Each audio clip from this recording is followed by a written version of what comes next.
ಹರಸ್ವಧಾಮ್ನ ಅನ್ಯಾಂಶ್ಚ ಹಸ್ತಚರಣಶ್ರವಣತ್ವಗಾದೀನ್ ಪ್ರಾಣಾನ್ನಮೋ ಭಗವತೆ ಪುರುಷಾಯ ತುಭ್ಯಂ.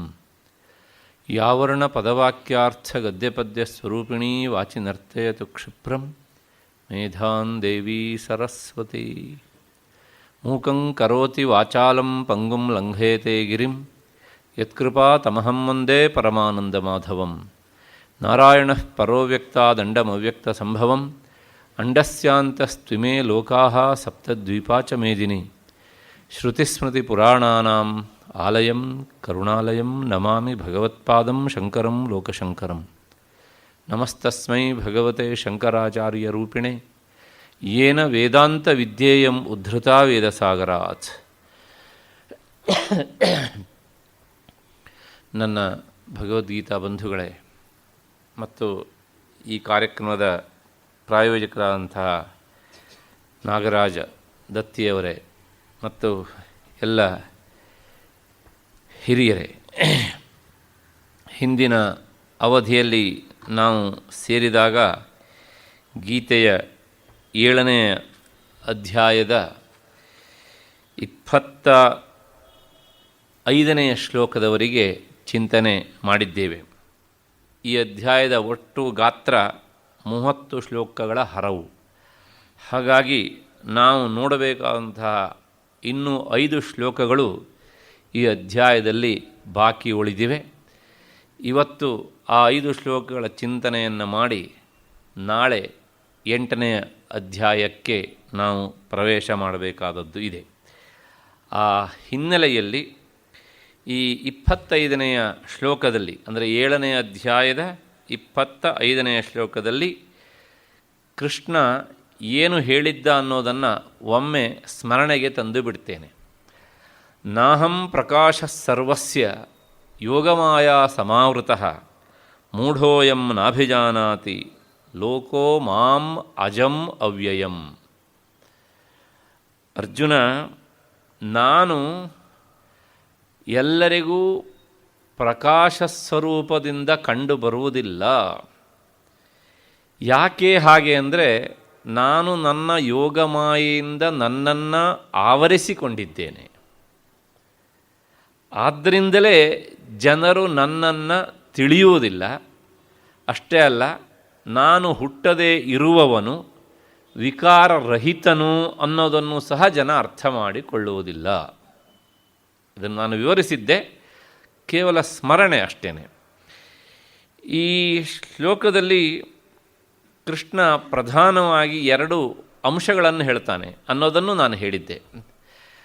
ಒಂದು ವಸ್ತು ನಮಗೆ ಕಾಣಬೇಕಿದ್ದರೆ ಮುಖ್ಯವಾಗಿ ಅದಕ್ಕೆ 2 ಅಂಶಗಳು ಇರಲೇಬೇಕು. ಒಂದು, ನಾವು ಯಾವ ವಸ್ತುವನ್ನು ನೋಡ್ತೇವೋ ಆ ವಸ್ತು ಮೇಲೆ ಸ್ಪಷ್ಟವಾದಂಥ ಬೆಳಕು ಬೀಳಬೇಕು. ಎರಡನೇದು, ವಸ್ತುವನ್ನು ನೋಡುವಂಥ ನಮ್ಮ ದೃಷ್ಟಿಗೂ ಸಹ ಸಾಕಷ್ಟು ಶಕ್ತಿ ಇರಬೇಕು. ಈ 2ರಲ್ಲಿ ಯಾವುದೇ ಒಂದು ಇಲ್ಲದೇ ಇದ್ರೂ ಸಹ ನಾವು ನೋಡಬೇಕಾದಂಥ ವಸ್ತುವಿನ ಪರಿಚಯ, ಅದರ ಯಥಾರ್ಥ ರೂಪ ನಮಗೆ ಆಗುವುದಿಲ್ಲ. ಇಲ್ಲಿ ಕೃಷ್ಣ ಈ 2 ಅಂಶಗಳನ್ನೂ ಹೇಳ್ತಾನೆ.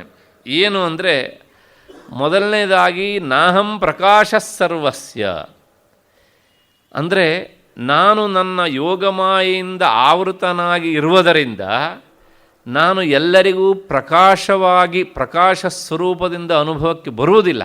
ಅಂದರೆ ನನ್ನನ್ನು ನಾನು ಮುಚ್ಚಿಕೊಂಡಿದ್ದೇನೆ. ಹಾಗಾಗಿ ಜನರು ನೋಡಬೇಕಾದಂಥ ನನ್ನ ಮೇಲೆ ಯೋಗಮಾಯೆ ಎನ್ನುವಂಥ ಈ ಆವರಣ ಇರುವುದರಿಂದ ಈ ಆವರಣವನ್ನು ಭೇದಿಸಿ ಅಥವಾ ಈ ಆವರಣವನ್ನು ತೆಗೆದುಹಾಕಿ ನೋಡುವಂತಹದ್ದು ಆಗಲಿಕ್ಕೆ ಇಲ್ಲ ಎಲ್ಲರಿಂದಲೂ ಅಂತ. ಇದು ಮೊದಲನೇ ಅಂಶ. ಇನ್ನು ಎರಡನೇದು, ನೋಡುವ ಎಲ್ಲರ ದೃಷ್ಟಿಗೂ ಸಹ ನನ್ನನ್ನು ನೋಡುವಂಥ ಸಾಮರ್ಥ್ಯವೂ ಇಲ್ಲ. ಯಾಕೆಂದರೆ ಮನುಷ್ಯರ ದೃಷ್ಟಿ ಅದು ಅತ್ಯಂತ ಸೀಮಿತವಾದ ದೃಷ್ಟಿ ಅಷ್ಟೇ ಹೊರತೂ ಸಹ ಅಸೀಮಿತವಾದಂಥ ದೃಷ್ಟಿ ಅಲ್ಲ. ಹಾಗಾಗಿ ನಾನು ಎಲ್ಲರಿಗೂ ಅನುಭವಕ್ಕೆ ಬರದೇ ಇರೋದಕ್ಕೆ ಪ್ರಧಾನವಾಗಿ 2 ಕಾರಣಗಳಿವೆ. ಒಂದು, ನೋಡುವ ದೃಷ್ಟಿಯ ಶಕ್ತಿ ಕಡಿಮೆಯಾದದ್ದು. ಇನ್ನೊಂದು, ನಾನು ಯೋಗಮಾಯೆಯಿಂದ ಆವೃತನಾಗಿ ಇರುವುದು. ಯಾವಾಗಲೂ ಹಾಗೆ ಈ ರಹಸ್ಯವಾದಂಥ ತತ್ವಗಳು ಏನಿವೆ, ಆ ಎಲ್ಲ ತತ್ವಗಳು ತಮ್ಮನ್ನು ತಾವು ಮುಚ್ಚಿಕೊಳ್ತೇವೆ ಅಷ್ಟೇ ಹೊರತು ಸಹ ತಮ್ಮನ್ನು ತಾವು ತಕ್ಷಣಕ್ಕೆ ತೆರೆದುಕೊಳ್ಳುವುದಿಲ್ಲ. ಕೃಷ್ಣ ಇಲ್ಲಿ ಈ ಮಾತನ್ನು ಹೇಳ್ತಾನೆ. ಅಪ್ಪಯ್ಯ ದೀಕ್ಷಿತರು ಎನ್ನುವಂಥ ಒಬ್ಬ ಅದ್ವೈತಿಗಳು ಅವರು ತಮ್ಮ ಆತ್ಮಾರ್ಪಣ ಸ್ತುತಿಯಲ್ಲಿ ಶಿವನನ್ನು ಕುರಿತು ಒಂದು ಮಾತು ಹೇಳ್ತಾರೆ. ಆಲೇಪನಂ ಭಸಿತಮಾವಸಿತಂ. ಶಿವ, ನಿನ್ನನ್ನು ಸಾಮಾನ್ಯ ಜನರು ಪತ್ತೆ ಹಚ್ಚದೇ ಇರಲಿ ಅಂಥೇಳಿ ಮೈಗೆ ಬೂದಿ ಬಳ್ಕೊಳ್ತೀಯ ನೀನು. ಅದನ್ನು ನೋಡಿ ಜನ ಏನು ಮಾಡ್ತಾರೆ ಅಂದರೆ ನಿನ್ನನ್ನು ಒಬ್ಬ ಬೂದಿ ಬಡ್ಕ ಅಂತ ಗುರುತಿಸ್ತಾರೆ ಅಷ್ಟೇ ಹೊರತು ಸಹ ನೀನು ಮೈಗೂಡಿ ಬಂದ ಪರತತ್ವ ಅಂತ ಯಾರೋ ನಿನ್ನನ್ನು ಗುರುತಿಸ್ತಾರೆ. ಮತ್ತು ಸಾಮಾನ್ಯ ಜನರ ಕೈಗೆ ಸಿಗಬಾರ್ದು ಅಂತ ಓಡಿ ಹೋಗಿ ಸ್ಮಶಾನ ಸೇರಿಕೊಳ್ತೀಯ ನೀನು. ಅದಲ್ಲದೆ ನೋಡುವವರ ಕಣ್ಣಿಗೆ ಸಕಲ ಅಮಂಗಲ ರೂಪದಿಂದ ನಾನಿರಬೇಕು ಅಂಥೇಳಿ ಹರಿದಾಡುವ ಹಾವನ್ನು ಎಳೆದು ಕತ್ತಿಗೆ ಹಾಕ್ಕೊಳ್ತೀಯ ನೀನು. ಏನಾದರೂ ಮಾಡ್ಕೋ, ನಿನ್ನ ನಿಜ ರೂಪ ಏನು ಅಂತ ನನಗೆ ಗೊತ್ತು. ಇದೆಲ್ಲವುದು ಸಹ ಸಾಮಾನ್ಯ ಜನರನ್ನು ವಂಚದಕ್ಕೋಸ್ಕರ ನೀನು ಮಾಡ್ತಾ ಇರುವಂಥ ಕಪಟ, ಮೋಸ. ಇದೆಲ್ಲವನ್ನು ತೆಗೆದು ಹಾಕಿದರೆ ನೀನೇನು ಅನ್ನೋದು ನನಗೆ ಗೊತ್ತು. ಆ ಯೋಗಮಾಯೆಯಿಂದ ಆವೃತನಾದವನು ಹೇಗಿರ್ತಾನೆ ಅನ್ನೋದಕ್ಕೆ ಇಲ್ಲೊಂದು ತುಣುಕು ಸಿಗ್ತದೆ ನಮಗೆ.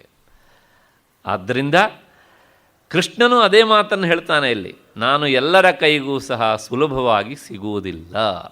ಇಷ್ಟು ನಾವು ಹಿಂದೆ ಮೆಲುಕು ಹಾಕಿದ್ದಾಗಿತ್ತು, ಅದರ ಪುನಃ ಸ್ಮರಣೆಯನ್ನು ಮಾಡಿದ್ದಾಗಿದೆ. ಮತ್ತು ಈ 26ನೇ ಶ್ಲೋಕ ನಾವು ನೋಡಬೇಕು ಇವಾಗ. ವೇದಾಹಂ ಸಮತೀತಾನಿ ವರ್ತಮಾನಾನಿ ಚಾರ್ಜುನ ಭವಿಷ್ಯಾಣಿ ಚ ಭೂತಾನಿ ಮಾಂತು ವೇದ ನ ಕಶ್ಚನ. ಈ ಶ್ಲೋಕದ ಅರ್ಥ ಏನು ಅಂದರೆ, ಅರ್ಜುನ, ನಾನು ಹಿಂದೆ ಆಗಿ ಹೋದಂತಹ ಎಲ್ಲ ಭೂತಗಳನ್ನು ಅಂದರೆ ಪ್ರಾಣಿಗಳನ್ನು ಮತ್ತು ಈಗ ಇರುವಂತಹ ಎಲ್ಲ ಪ್ರಾಣಿಗಳನ್ನು ಮತ್ತು ಮುಂದೆ ಬರುವಂತಹ ಎಲ್ಲ ಅಂದರೆ ಸಕಲ ಪ್ರಾಣಿಗಳನ್ನು ಸಹ ಬಲ್ಲೆ, ನಾನು ತಿಳಿದಿದ್ದೇನೆ. ಆದರೆ ನನ್ನನ್ನು ಮಾತ್ರ ಈ 3 ಕಾಲದಲ್ಲಿರುವಂಥ ಯಾವ ಪ್ರಾಣಿಯೂ ಅರ್ಥ ಮಾಡಿಕೊಳ್ಳಲಿಲ್ಲ, ನನ್ನನ್ನು ತಿಳಿಯಲಿಲ್ಲ. ಇದಿಷ್ಟು ಈ ಶ್ಲೋಕದ ಶಬ್ದಶಃ ಅರ್ಥ. ಇಲ್ಲೊಂದು ಶಬ್ದ ಉಂಟು, ವೇದಾಹಂ ಅಂತ. ವೇದ ಅನ್ನೋದಕ್ಕರ್ಥ ಈ 4 ವೇದಗಳು ಎನ್ನುವಂಥ ಅರ್ಥ ಅಲ್ಲ. ವೇದ ಅಂದರೆ ನಾನು ಬಲ್ಲೆ, ನಾನು ಅರಿತಿದ್ದೇನೆ, ನಾನು ತಿಳಿದಿದ್ದೇನೆ ಅಂತ ಅರ್ಥ. ಏನನ್ನ ಅಂದರೆ ಸಮತೀತಾನಿ, ಹಿಂದೆ ಆಗಿ ಹೋದಂಥ ಎಲ್ಲ ಪ್ರಾಣಿಗಳನ್ನು, ಮತ್ತು ವರ್ತಮಾನಿ, ಈಗ ಬದುಕಿರುವಂಥವುಗಳನ್ನು, ಮತ್ತು ಭವಿಷ್ಯಾಣಿ, ಮುಂದೆ ಬರುವಂಥ ಎಲ್ಲ ಪ್ರಾಣಿಗಳನ್ನು ಸಹ. ಭೂತಾನಿ ಅಂತ ಶಬ್ದ ಉಂಟು ಅಲ್ಲಿ. ಅವುಗಳನ್ನು ನಾನು ಬಲ್ಲೆ, ಆದರೆ ನನ್ನನ್ನು ವೇದ ನ ಕಶ್ಚನ, ಯಾವನೂ ಸಹ ಅರ್ಥ ಮಾಡಿಕೊಳ್ಳಲಿಲ್ಲ, ನನ್ನನ್ನು ಅರಿಯಲಿಲ್ಲ, ನನ್ನನ್ನು ತಿಳಿಯಲಿಲ್ಲ. ಎಷ್ಟು ಏನು ಈ ಶ್ಲೋಕದ ವಿವರಣೆ ಅಂದರೆ, ವೇದಾಂತ ಶಾಸ್ತ್ರ ಹೇಳುವ ಹಾಗೆ ಆತ್ಮವಸ್ತು ಅಥವಾ ಪರಮಾತ್ಮ, ಈ ಒಂದು ವಸ್ತು ಏನುಂಟು ಇದು ದೇಶತಃ ಮತ್ತು ವಸ್ತುತಃ ಮತ್ತು ಕಾಲತಃ ಈ 3 ರೀತಿಯ ಪರಿಚ್ಛೇದ ರಹಿತವಾದದ್ದು. ಇದನ್ನೇ ಶಾಸ್ತ್ರದಲ್ಲಿ ತ್ರಿವಿಧ ಪರಿಚ್ಛೇದ ಶೂನ್ಯವಾದದ್ದು ಅಂತ ಕರೀತಾರೆ ಅದನ್ನು. ಈ ದೇಶತಃ ಅದಕ್ಕೆ ಯಾವುದೇ ಪರಿಚ್ಛೇದ ಇಲ್ಲ. ಅಂದರೆ ಏನು ಅಂದರೆ, ದೇಶ ಅಂದರೆ ಸ್ಥಳ ಅಂತ. ಈ ಸ್ಥಳದಲ್ಲಿ ಮಾತ್ರ ಉಂಟು, ಅದು ಅಲ್ಲಿ ಇಲ್ಲ, ಇನ್ನೊಂದು ಕಡೆಗೆ ಇಲ್ಲ ಅಂತ ಹೇಳುವ ಹಾಗೆ ಇಲ್ಲ. ಹಾಗಾಗಿ ದೇಶ ಪರಿಚ್ಛೇದ ರಹಿತವಾದದ್ದು. ಹಾಗೆಯೇ ವಸ್ತು, ಈ ವಸ್ತುವಿನಲ್ಲಿ ಮಾತ್ರ ಆ ತತ್ವ ಉಂಟು, ಇನ್ನೊಂದರಲ್ಲಿ ಇಲ್ಲ ಅಂತ ಹೇಳುವ ಹಾಗೆ ಇಲ್ಲ. ಹಾಗೆ ಈ ಕಾಲದಲ್ಲಿ ಮಾತ್ರ ಇದೆ, ಅದು ಹಿಂದೆ ಇರಲಿಲ್ಲ, ಮುಂದೆ ಇರುವುದಿಲ್ಲ ಅಂತಲೂ ಹೇಳೋದಕ್ಕೆ ಆಗುವುದಿಲ್ಲ. ಅಂದರೆ ಅದು ದೇಶ, ವಸ್ತು, ಕಾಲ ಈ ಮೂರರಿಂದಲೂ ಸಹ ರಹಿತವಾದದ್ದು. ಅಂದರೆ ಏನು ಹೇಳ್ದಂಗಾಯಿತು, ಹೀಗೆ ಯಾವ ವಸ್ತು ಎಲ್ಲ ಕಾಲದಲ್ಲೂ ಇರ್ತದೋ ಅದಕ್ಕೆ ಭೂತಕಾಲದ ನಿಯಮವೂ ಇಲ್ಲ, ವರ್ತಮಾನ ಕಾಲದ ನಿಯಮವೂ ಇಲ್ಲ, ಭವಿಷ್ಯತ್ ಕಾಲದ ನಿಯಮವೂ ಇಲ್ಲ.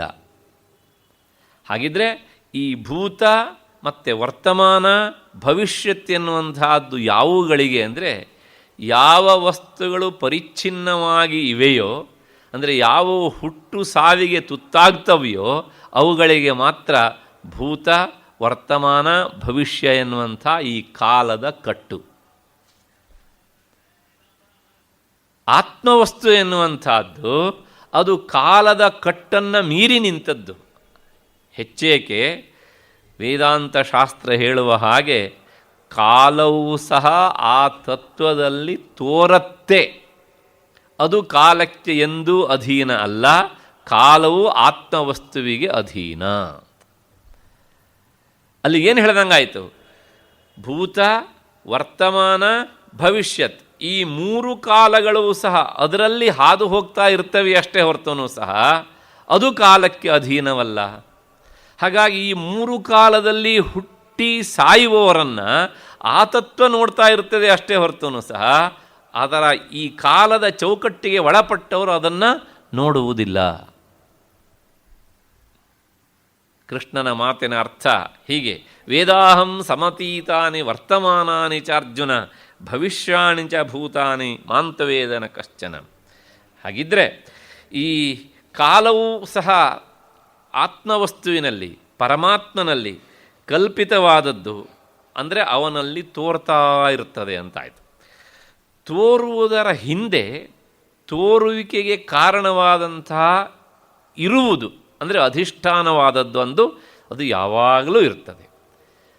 ಅಧಿಷ್ಠಾನವಾದದ್ದು ಇದ್ದಾಗಲೇ ತೋರುವ ವಸ್ತುವಿಗೆ ಬೆಲೆ. ಆ ಹಿನ್ನೆಲೆಯಲ್ಲಿ ಯಾವುದು ಯಾವಾಗಲೂ ಇರ್ತದೋ ಅದು ನಾವು ಅಂದುಕೊಂಡಂತಹ ಈ ಭೂತ, ವರ್ತಮಾನ, ಭವಿಷ್ಯ ಎನ್ನುವಂಥ ಕಾಲಗಳಿಗೆ ಅಧೀನವಾಗಿ ಇರುವುದಿಲ್ಲ. ಅಷ್ಟು ಹಿನ್ನೆಲೆಯಲ್ಲಿ ಹೀಗೆ ತನ್ನಲ್ಲಿ ತೋರ್ತಾ ಇರುವಂತಹ ಕಾಲಾಧೀನವಾಗಿ ಹುಟ್ಟಿ ಸಾಯಿಗೆಯೊಳಗಾಗುವ ಎಲ್ಲ ಪ್ರಾಣಿಗಳನ್ನು ಆತತ್ವ ನೋಡ್ತದೆ, ಆದರೆ ಇವರು ಮಾತ್ರ ಅವನನ್ನು ನೋಡುವುದಿಲ್ಲ. ಯಾಕೆ ಹೀಗೆ ಅಂದರೆ ಇದಕ್ಕೆ ಎರಡು ದೃಷ್ಟಾಂತ ಕೊಡ್ತೇನೆ. ಮೊದಲನೇದು ಒಂದು ಲೌಕಿಕ ದೃಷ್ಟಾಂತ. ನಾವು ಎಲ್ಲಿದ್ದೇವೆಯೋ ಅದರ ನಿಜಸ್ವರೂಪವೇ ನಮಗೆ ಆಗುವುದಿಲ್ಲ ಕೆಲವೊಮ್ಮೆ, ಅಥವಾ ಅದರ ನಿಜವಾದಂತಹ ತಿಳಿದುಕೊಳ್ಳಬೇಕಾದಂಥದ್ದು ಏನುಂಟೋ ನಾವು ಅದನ್ನು ತಿಳಿದುಕೊಳ್ಳುವುದಿಲ್ಲ. ನೋಡಿ, ಹಸುವಿನ ಕೆಚ್ಚಲನ್ನು ನಾವೆಲ್ಲರೂ ನೋಡಿದ್ದೇವೆ. ಈ ಕೆಲವು ಹಸುಗಳ ಮೈ ಮೇಲೆ ಉಣಗು ಎನ್ನುವಂಥ ಒಂದು ಪ್ರಾಣಿ ಇರ್ತದೆ. ಅದು ಆ ಹಸುವಿನ ಕೆಚ್ಚಲ ಮೇಲೂ ಕೆಲವು ಸಲ ಇರ್ತದೆ, ಅಲ್ಲೇ ಹುಟ್ಟುತ್ತದೆ, ಅಲ್ಲೇ ಬದುಕ್ತದೆ. ಆದರೆ ಆ ಹಸುವಿನ ಕೆಚ್ಚಲು ಅದು ಸದಾ ಹಾಲಿನಿಂದ ತುಂಬಿದೆ. ಆದರೆ ಇಷ್ಟಾದ್ರೂ ಸಹ ಆ ಉಣುಗು ಎಂದಾದರೂ ಒಂದು ದಿವಸ ಹಸುವಿನ ಹಾಲಲ್ಲಿರುವ, ಕೆಚ್ಚಲಿನಲ್ಲಿರುವ ಹಾಲನ್ನು ಕುಡಿತದೆಯೇ? ಅದು ಅದರ ಹಣೆ ಬರಹ, ಅದು ಹೀರುವುದು ಅದರ ರಕ್ತವನ್ನೇ. ಹಸುವಿನ ಕೆಚ್ಚಲಿನಲ್ಲೇ ಕೂತಿರ್ತದೆ. ಆದರೆ ಆ ಕೆಚ್ಚಲಿನಲ್ಲಿ ಇರುವಂತಹ ಹಾಲನ್ನು ಮಾತ್ರ ಎಂದೂ ಸಹ ಅದು ನೋಡುವುದಿಲ್ಲ, ಆಸ್ವಾದನೆಯನ್ನು ಮಾಡುವುದಿಲ್ಲ. ಯಾಕೆ ಹೀಗೆ? ಇದು ಲೋಕದ ಪ್ರವೃತ್ತಿ, ಸ್ವಭಾವ ಹೀಗೆ.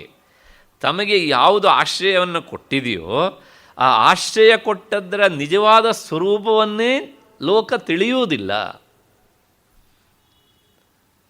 ಹಾಗೆಯೇ ನಾವು ಯಾವುದರಿಂದಾಗಿ ಎಲ್ಲ ಕ್ರಿಯೆಯನ್ನು ಮಾಡ್ತಾ ಇರ್ತೇವೆಯೋ ಅದನ್ನೇ ನಾವು ಮರೆತಿದ್ದೇವೆ ಅಂತಾದರೆ ಹಸುವಿನ ಕೆಚ್ಚಲಿಗೆ ಅಂಟಿಕೊಂಡ ಉಣಗಿಗೂ ನಿನಗೂ ಏನು ವ್ಯತ್ಯಾಸ? ಇದೊಂದು ಲೌಕಿಕವಾದ ದೃಷ್ಟಾಂತ. ಸ್ವಲ್ಪ ತಾತ್ವಿಕವಾದ ದೃಷ್ಟಾಂತವನ್ನು ನೋಡಬೇಕು. ನಿಮಗೆಲ್ಲರಿಗೂ ಗೊತ್ತು, ಈ ರುದ್ರಾನುವಾಕ ಎನ್ನುವಂಥ ಒಂದು ಭಾಗ ಉಂಟು. ಏಕಾದಶ ಅನುವಾಕಗಳಿಂದ ಕೂಡಿದಂಥ ಮಂತ್ರಭಾಗ. ಅಲ್ಲಿ ಪರಮಾತ್ಮನನ್ನು ಕುರಿತು ಋಷಿ ಒಂದು ಮಾತನ್ನು ಹೇಳಿದ್ದಾನೆ. ಏನು ಅಂದರೆ, ಸ್ಥೇನಾನಾಂ ಪತಯೇ ನಮಃ ಅಂತ ಒಂದು ಮಾತು. ಸಂಸ್ಕೃತ ಬಂದವರಿಗೆ ಈ ಶಬ್ದಕ್ಕೆ ಸುಲಭವಾಗಿ ಅರ್ಥ ಆಗ್ತದೆ. ಕಳ್ಳರ ಪತಿಗೆ ನಮಸ್ಕಾರ ಅಂತ ಅದರ ಅರ್ಥ. ಅಂದರೆ ಪ್ರಪಂಚದಲ್ಲಿ ಎಷ್ಟೆಷ್ಟು ಜನ ಕಳ್ಳರಿದ್ದಾರೋ ಆ ಎಲ್ಲ ಕಳ್ಳರಿಗೂ ಸಹ ನೀನು ಒಡೆಯ, ಅಂದರೆ ನೀನು ದೊಡ್ಡ ಕಳ್ಳ. ಇಂತಹ ದೊಡ್ಡ ಕಳ್ಳನಾದ ನಿನಗೆ ನಮಸ್ಕಾರ ಅಂತ ಅರ್ಥ ಇದಕ್ಕೆ. ಇಷ್ಟೇ ಅರ್ಥವನ್ನು ಇಟ್ಟುಕೊಂಡ್ರೆ ಏನ್ರಿ, ದೇವರ ಪೂಜೆಯನ್ನು ಮಾಡುವಾಗ ಇದನ್ನೂ ನಾವು ಹೇಳಬೇಕಾ ಎನ್ನುವಂತಹ ಅಪಾರ್ಥ ನಮಗೆ ಆಗಿಬಿಡುತ್ತದೆ. ವೇದಾಂತದ ಮರ್ಮ ಗೊತ್ತಿದ್ದರೆ ಮಾತ್ರ ಅದರ ನಿಜವಾದ ಅರ್ಥ ಏನು ಅಂತ ಸ್ಪಷ್ಟವಾಗ್ತದೆ.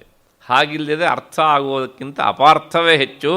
ಪ್ರತಿದಿನವೂ ಸಹ ಇದನ್ನು ಹೇಳ್ಕೊಂಡು, ಅಯ್ಯೋ ನಾನು ಇಂಥದ್ದನ್ನು ಹೇಳ್ತಿದ್ದೇನಲ್ಲ, ಹೇಳಬಾರ್ದದ್ದನ್ನು ಹೇಳ್ತಿದ್ದೇನಲ್ಲ ಎನ್ನುವಂಥ ಭಾವನೆಯನ್ನು ನಾವು ತುಂಬಿಕೊಳ್ಬೇಕಾಗ್ತದೆ.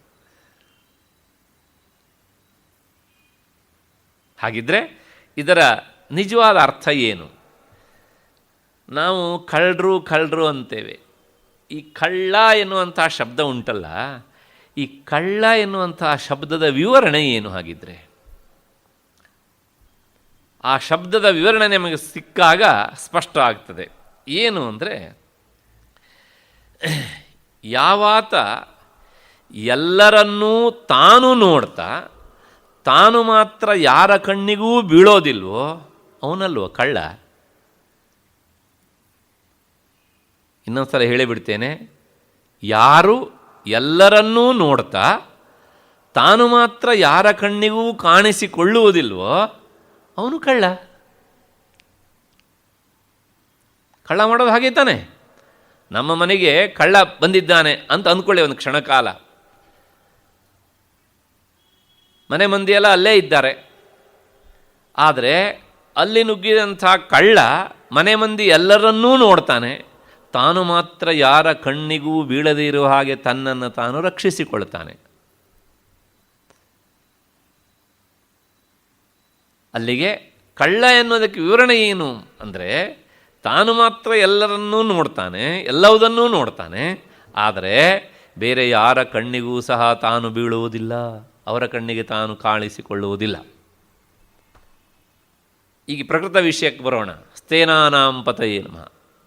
ಆತ್ಮವಸ್ತು ಅದು ಇರುವುದರಿಂದಾಗಿಯೇ ನಮ್ಮ ಕಣ್ಣು ಎಲ್ಲವನ್ನೂ ನೋಡುತ್ತೆ, ಕಿವಿ ಕೇಳತ್ತೆ, ನಾಲಿಗೆ ಮಾತನಾಡುತ್ತೆ, ಮನಸ್ಸು ಯೋಚಿಸುತ್ತೆ, ಕೈ ಕಾಲುಗಳು ಅವುಗಳ ಆದಾನವೋ ಅಥವಾ ಗಮನವೋ ರೂಪವಾದ ಕೆಲಸವನ್ನು ಮಾಡ್ತವೆ. ಆದರೆ ಈ ಯಾವುವೂ ಸಹ ಯಾವುದರಿಂದಾಗಿ ತಾವು ಈ ಚೈತನ್ಯವನ್ನು ಪಡೆದುಕೊಂಡವೋ ಅದನ್ನು ನೋಡೋದಿಲ್ಲ.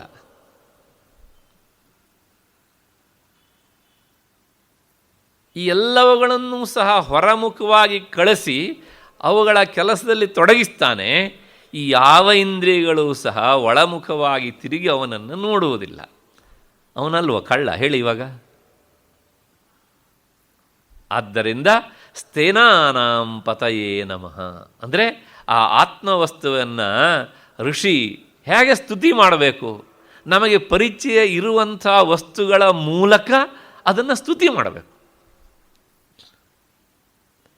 ಕಣ್ಣು ಎಲ್ಲವನ್ನೂ ನೋಡುತ್ತೆ, ಆದರೆ ಒಂದು ದಿನ ಆದರೂ ಒಳಮುಖವಾಗಿ ತಿರುಗಿ ನಮ್ಮೊಳಗೇನಿದೆ ಅಂತ ನೋಡಿದೆಯಾ? ಇಲ್ಲ. ಆದ್ದರಿಂದ ನೀನು ಜಗತ್ತಿನ ಮಹಾ ದೊಡ್ಡ ಕಳ್ಳ ಅಂತ ಈ ರೀತಿಯಾಗಿ ಋಷಿ ಆ ಪರಮಾತ್ಮನನ್ನು ಸ್ತುತಿ ಮಾಡ್ತಾನೆ. ಅಷ್ಟು ಹಿನ್ನೆಲೆಯಲ್ಲಿ ನಮ್ಮ ಪ್ರಾಚೀನರು ಒಂದು ಮಾತನ್ನು ಹೇಳ್ತಾರೆ. ಈ ಹಿನ್ನೆಲೆಯಲ್ಲಿಯೇ ಏನು ಅಂದರೆ, ಎಲ್ಲ ರೂಪವು ತಾನಂತೆ ತಾನೆಲ್ಲೆಲ್ಲೋ ತುಂಬಿಹನಂತೆ ಅಲ್ಲಲ್ಲರ ಸುತ ಗುಡಿಗಳ ತಿರುಗುವ ಕಳ್ಳರ ಕಣ್ಣಿಗೆ ಕಲ್ಲಂತೆ. ಎಲ್ಲ ರೂಪವೂ ತಾನಂತೆ ತಾನೆಲ್ಲೆಲ್ಲೂ ತುಂಬಿಹನಂತೆ. ಆದರೆ ನನ್ನ ಎದುರುಗಡೆ ಕುಳಿತರಂತಹ ವ್ಯಕ್ತಿಗಳಲ್ಲೂ ಮನುಷ್ಯನಲ್ಲೂ ತುಂಬಿರುವುದು ಇದೇ ಚೈತನ್ಯ ಅಂತ ಯಾವನೂ ನೋಡೋದಿಲ್ಲ. ಇಂತಹ ಚೈತನ್ಯ ವಸ್ತುವನ್ನು ಹುಡುಕೊಂಡು ದೇವಸ್ಥಾನಕ್ಕೆ ಹೋದರೆ ಅಲ್ಲಾದರೂ ಕಣ್ಣಿಗೆ ಕಾಣ್ತಾನ ಅಂದರೆ ಆ ಚೈತನ್ಯವನ್ನು ಗುರುತಿಸಲಿಕ್ಕೆ ಆಗದೇ ನೀನು ಇಲ್ಲಿ ಬಂದಿದ್ದೀಯಲ್ಲ, ಹಾಗಾಗಿ ನಾನು ಇಲ್ಲಿ ಬಂದಂಥ ನಿನಗೆ ಕಾಣುವುದು ಕಲ್ಲಾಗಿ ಅಷ್ಟೇ ಹೊರತು ಸಹ ದೇವನಾಗಿ ಅಲ್ಲ. ಹಾಗಾಗಿ ಕಳ್ಳರ ಕಣ್ಣಿಗೆ ಕಲ್ಲಂತೆ. ಇಲ್ಲಿ ಕಳ್ಳರು ಅನ್ನೋದಕ್ಕೆ ಬೇರೆ ಅರ್ಥ ಏನು ಅಂದರೆ, ಇರುವ ಸಂಪತ್ತನ್ನು ಅರ್ಥ ಮಾಡಿಕೊಳ್ಳಲಿಕ್ಕೆ ಆಗದೇ ಇರುವವನು ಕಳ್ಳನೇ. ಆ ಹಿನ್ನೆಲೆಯಲ್ಲಿ ಪರಮಾತ್ಮ ತಾನು ಜಗತ್ತೆಲ್ಲವನ್ನೂ ಸಹ ನೋಡ್ತಾ ಇರ್ತಾನೆ. ಆದರೆ ತಾನು ಮಾತ್ರ ಯಾರ ಕಣ್ಣಿಗೂ ಸಹ ಆತ ಬೀಳೋದಿಲ್ಲ. ಅಂದರೆ ಎಲ್ಲವನ್ನೂ ತಿಳಿಯುವ ಅವನನ್ನು ಯಾರೂ ತಿಳಿಯುವುದಿಲ್ಲ. ಅಷ್ಟು ಹಿನ್ನೆಲೆಯಲ್ಲಿ ಹಾಗಿದ್ರೆ ಯಾರೂ ತಿಳಿಯೋದಿಲ್ವಾ ಅಂದರೆ, ನನ್ನ ಭಕ್ತನು ಮಾತ್ರ ತಿಳಿತಾನೆ ಅಂತಾನೆ ಕೃಷ್ಣ. ಅವನೊಬ್ಬನನ್ನು ಬಿಟ್ಟು ಬೇರೆ ಯಾರೂ ಸಹ ತಿಳಿಯಲಾರರು ಅಂತ.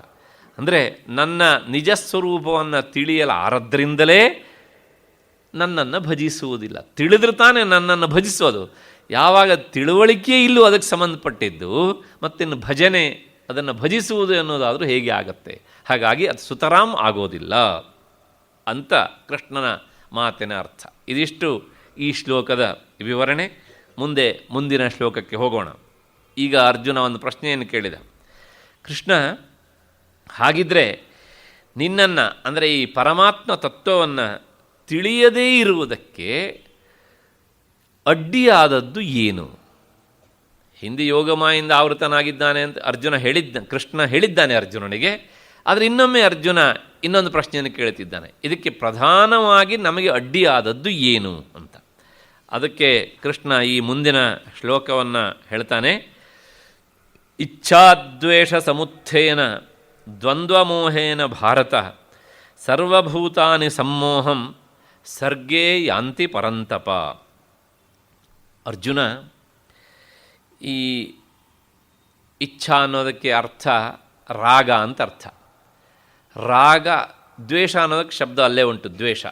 ಈ ರಾಗದ್ವೇಷಗಳಿಂದ ಹುಟ್ಟಿದಂತಹ ದ್ವಂದ್ವಮೂಲಕವಾದ ಮೋಹ ಏನುಂಟೋ ಅದರಿಂದ ಈ ಸಮಸ್ತ ಪ್ರಾಣಿಗಳೂ ಸಹ ಜನ್ಮಕಾಲದಲ್ಲಿಯೇ ಸಮ್ಮೋಹವನ್ನು ಹೊಂದಿಬಿಡುತ್ತವೆ. ಇದಿಷ್ಟು ಈ ಶ್ಲೋಕದ ಅರ್ಥ. ಇಷ್ಟೇ ಹೇಳಿದರೆ ಏನೂ ಅರ್ಥ ಆಗೋದಿಲ್ಲ, ಇದಕ್ಕೆ ಬಹಳ ವಿವರಣೆ ಬೇಕು ಈ ಶ್ಲೋಕಕ್ಕೆ. ಆ ಹಿನ್ನೆಲೆಯಲ್ಲಿ ನಾವು ಸ್ವಲ್ಪ ನೋಡೋಣ. ಏನು ಹೇಳ್ತಾನೆ ಅಂದರೆ, ಈ ಶ್ಲೋಕದಲ್ಲಿ ದ್ವಂದ್ವ ಅಂತ ಒಂದು ಶಬ್ದ ಹೇಳಿದ್ದಾನೆ ಕೃಷ್ಣ. ದ್ವಂದ್ವ ಅಂದರೆ ಟ್ವಿನ್ಸ್, ಯುಗ ಅಥವಾ ಯುಗಲ, ಟ್ವಿನ್ಸ್ ಇಂಗ್ಲೀಷಲ್ಲಿ ಹೇಳಬೇಕು ಅಂದರೆ ಒಂದನ್ನು ಬಿಟ್ಟು ಇನ್ನೊಂದು ಇರೋದಿಲ್ಲ. ಅವು ನಾವು ಒಂದನ್ನು ಬಯಸಿದರೆ ಅದರ ಜೊತೆಗೆ ಇರುವ ಇನ್ನೊಂದು ಬಯಸದೇ ಇರುವುದು ಸಹ ಬಂದೇ ಬರ್ತದೆ. ಹೀಗೆ ಈಗ ಹಗಲಿನಲ್ಲಿ ನಾವು ಅನುಭವಿಸ್ತೇವೆ ಹಗಲನ್ನು. ಆ ಹಗಲನ್ನು ಅನುಭವಿಸಿದ ತಪ್ಪಿಗೆ ರಾತ್ರಿಯನ್ನು ಸಹ ನಾವು ಅನುಭವಿಸಲೇಬೇಕು. ಯಾಕೆ ರಾತ್ರಿ ಅನುಭವಿಸಬೇಕು ಅಂತ ಕೇಳಿದರೆ, ಹಗಲನ್ನು ಅನುಭವಿಸಿದ್ದೇ ರಾತ್ರಿಯನ್ನು ಅನುಭವಿಸೋದಕ್ಕೆ ಅರ್ಹತೆಯನ್ನು ತಂದುಕೊಟ್ಬಿಡುತ್ತೆ. ರಾತ್ರಿ ಬಂತು ಅಂತ ನಾವು ಗೊಣಗಿದರೆ ರಾತ್ರಿ ಆಗುವುದು ನಿಲ್ಲುವುದಿಲ್ಲ. ಹಾಗಾಗಿ ಈ ಯುಗಲಗಳು ಏನಿದ್ದಾವೆ ಅವು ಒಂದನ್ನು ಒಂದು ಬಿಟ್ಟು ಇರುವುದಿಲ್ಲ. ಹಾಗೆ ಜೀವನದಲ್ಲಿ ಸುಖ ದುಃಖ, ರಾತ್ರಿ ಹಗಲು, ಮತ್ತು ನೋವು ನಲಿವು, ಸುಖ ದುಃಖ ಅನ್ನೋದೇ ಅರ್ಥ. ಆ ಹಿನ್ನೆಲೆಯಲ್ಲಿ ಈ ದ್ವಂದ್ವಗಳು ಏನಿದ್ದಾವಲ್ಲ ಇವು ಯಾವ್ಯಾವುದು ಅಂದರೆ ರಾಗ ಮತ್ತು ದ್ವೇಷ. ರಾಗದ್ವೇಷ ಅಂದರೆ ಇಚ್ಛೆ ಮತ್ತು ದ್ವೇಷ ಇವು. ಹಾಗಿದ್ರೆ ಇಚ್ಛೆ ಅಂದರೆ ಏನು? ನಮಗೆ ಯಾವಾಗ ಇಚ್ಛೆ ಉಂಟಾಗ್ತದೆ ಅಂದರೆ, ಒಂದು ವಸ್ತು ನಮಗೆ ಅನುಕೂಲವಾಗಿದೆ ಅಂತ ಅನಿಸಿದಾಗ ನಮಗೆ ಅದು ಬೇಕು ಅಂತ ಅನಿಸ್ತದಲ್ಲ, ಅದೇ ಇಚ್ಛೆ. ಹೀಗೆ ಎಲ್ಲೆಲ್ಲೂ ನಮಗೆ ಅನುಕೂಲವಾದದ್ದು ಇದೆಯೋ ಅದು ಇಚ್ಛೆ. ನಮಗೆ ಅನುಕೂಲವಾದದ್ದಿದೆ ಅಂತ ಹೇಳಿದ್ರಿಂದಲೇ ಗೊತ್ತಾಗುತ್ತೆ ನಮಗೆ ಅನುಕೂಲ ಆಗದೇ ಇರುವವೂ ಕೆಲವು ಇರ್ತವೆ ಅಂತ. ನಮಗೇನಿರ್ತದೆ? ಅನುಕೂಲವಾದದ್ರ ಬಗ್ಗೆ ಇಚ್ಛೆ ಇರ್ತದೆ. ಯಾವುದು ಅನುಕೂಲ ಅಲ್ಲವೋ, ಅಂದರೆ ಪ್ರತಿಕೂಲವಾಗಿದೆಯೋ ಅದರ ಬಗ್ಗೆ ದ್ವೇಷ ಇರ್ತದೆ. ಕೃಷ್ಣ ಹೇಳ್ತಾನೆ, ನೀನು ಅನುಕೂಲವಾದದ್ರನ್ನು ಆಯ್ದುಕೊಂಡಿದ್ದರಿಂದಲೇ ಅನನುಕೂಲವಾದದ್ದನ್ನು ಸಹ ಆಯ್ಕೆ ಮಾಡಿಕೊಳ್ಳಬೇಕು. ಯಾಕೆ? ಅವೆರಡೂ ಸಹ ದ್ವಂದ್ವ. ಆದರೆ ಮನುಷ್ಯ ಏನು ಮಾಡ್ತಾನೆ? ಅನುಕೂಲವಾದದ್ದನ್ನು ಮಾತ್ರ ಬೇಕು ಅಂತ ಬಯಸ್ತಾನೆ, ಅನನುಕೂಲವಾದದ್ದು ಅಂದರೆ ಪ್ರತಿಕೂಲವಾದದ್ದು ನನಗೆ ಬರದೇ ಇರಲಿ ಅಂತ ಬಯಸ್ತಾನೆ. ಅವನು ಹಾಗೆ ಬಯಸಿದ ಮಾತ್ರಕ್ಕೆ ಅದು ಬರುವುದು ನಿಲ್ಲುವುದಿಲ್ಲ. ಎಲ್ಲ ಮನುಷ್ಯರ ಬದುಕಿನ ಬಹುಮುಖ್ಯವಾದಂಥ ಅಂಶಗಳು ಇವೆರಡು: ರಾಗ, ದ್ವೇಷ, ಇಚ್ಛೆ, ದ್ವೇಷ. ಒಂದು, ಪ್ರಪಂಚದ ಕೆಲವು ವಸ್ತು ನಮಗೆ ಇಷ್ಟವಾಗ್ತವೆ, ಇನ್ನು ಕೆಲವು ವಸ್ತುಗಳು ನಮಗೆ ಇಷ್ಟ ಆಗುವುದಿಲ್ಲ, ಅಂದರೆ ಪ್ರತಿಕೂಲವಾದವುಗಳು. ಆ ಪ್ರತಿಕೂಲದ ಅಂಶ ಜಾಸ್ತಿ ಆದಾಗ ಅದರ ಬಗ್ಗೆ ದ್ವೇಷ ಉಂಟಾಗಿಬಿಡ್ತದೆ. ಹೀಗೆಯೇ ಜೀವನ ಸಾಗ್ತಾ ಇರ್ತದೆ. ದ್ವಂದ್ವ ಮೋಹೇನ ಅಂತ ಕೃಷ್ಣನ ಶಬ್ದ. ಈ ದ್ವಂದ್ವಗಳು ಯಾವಾಗ ನಮಗೆ ಹೆಚ್ಚೆಚ್ಚು ಉಂಟಾಗ್ತವೋ ಅದರಿಂದ ಉಂಟಾಗುವುದೇ ಮೋಹ. ಅಂದರೆ ಮೋಹದ ಅಮ್ಮ ಅಂದರೆ ಈ ದ್ವಂದ್ವಗಳು, ರಾಗ ಮತ್ತು ದ್ವೇಷ. ಈ ರಾಗ ದ್ವೇಷಗಳ ಮಗುವೇ ಮೋಹ. ಮೋಹ ಅಂದರೆ ಏನು ಅಂದರೆ, ಸಂಸ್ಕೃತದಲ್ಲಿ ಒಂದು ಧಾತು ಉಂಟು. ಏನು ಅಂದರೆ ಮುಹ ಚಿತ್ತ ವೈಕಲ್ಯೇ ಅಂತ ಆ ಧಾತುವಿನ ಅರ್ಥ. ಮುಹ ಅಂತ ಧಾತು, ಅದರ ವಿವರಣೆ ಅರ್ಥ ಚಿತ್ತ ವೈಕಲ್ಯ ಅಂದರೆ ಮನಸ್ಸನ್ನು ಕದಡುವುದು ಅಂತ ಅರ್ಥ. ಅದಕ್ಕೆ ಅಂದರೆ ಈ ಮೋಹ ಅಂದರೆ ವಿಕಲತೆ. ವಿಕಲತೆ ಅಂದರೆ ನಿರ್ಧಾರಕ್ಕೆ ಬರಲಿಕ್ಕೆ ಆಗದೇ ಇರುವಂಥ ಸ್ಥಿತಿ, ಸತ್ಯವನ್ನು ಅರಿಯಲಿಕ್ಕೆ ಆಗದೇ ಇರುವಂಥ ಮನಸ್ಸಿನ ಏರುಪೇರಾದಂಥ ಸ್ಥಿತಿ, ಅದು ಮೋಹ ಅಂತ ಹೆಸರು. ಈ ಮೋಹ ಎಲ್ಲರನ್ನೂ ಕಾಡ್ತಾ ಇರ್ತದೆ, ಎಂಥವರನ್ನೂ ಬಿಡುವುದಿಲ್ಲ. ಎಂಥ ವಿವೇಕಿಗಳನ್ನೂ ಸಹ ಕೆಲವು ಸಲ ಅದು ಆವರಿಸಿಬಿಡ್ತದೆ. ಅದಕ್ಕೆ ಕಾರಣ ಏನು ಅಂದರೆ ರಾಗ ಮತ್ತು ದ್ವೇಷ, ಅಥವಾ ಇಚ್ಛೆ ಮತ್ತು ದ್ವೇಷ. ಈ ರಾಗ ದ್ವೇಷಗಳಿಂದ ಹುಟ್ಟಿದ್ದು ಮೋಹ. ಯಾವಾಗ ರಾಗ ದ್ವೇಷ ಮನುಷ್ಯನಿಗೆ ಹೆಚ್ಚಾಗ್ತವೋ ಆಗ ಮನುಷ್ಯ ವಿಚಾರ ಮಾಡುವುದನ್ನು ಕಳೆದುಕೊಳ್ತಾನೆ. ಮೋಹ ಅನ್ನೋದಕ್ಕೆ ಅರ್ಥ ವಿವೇಕಾಭಾವ, ವಿವೇಕ ಇಲ್ಲದೇ ಇರುವುದು ಅಂತ.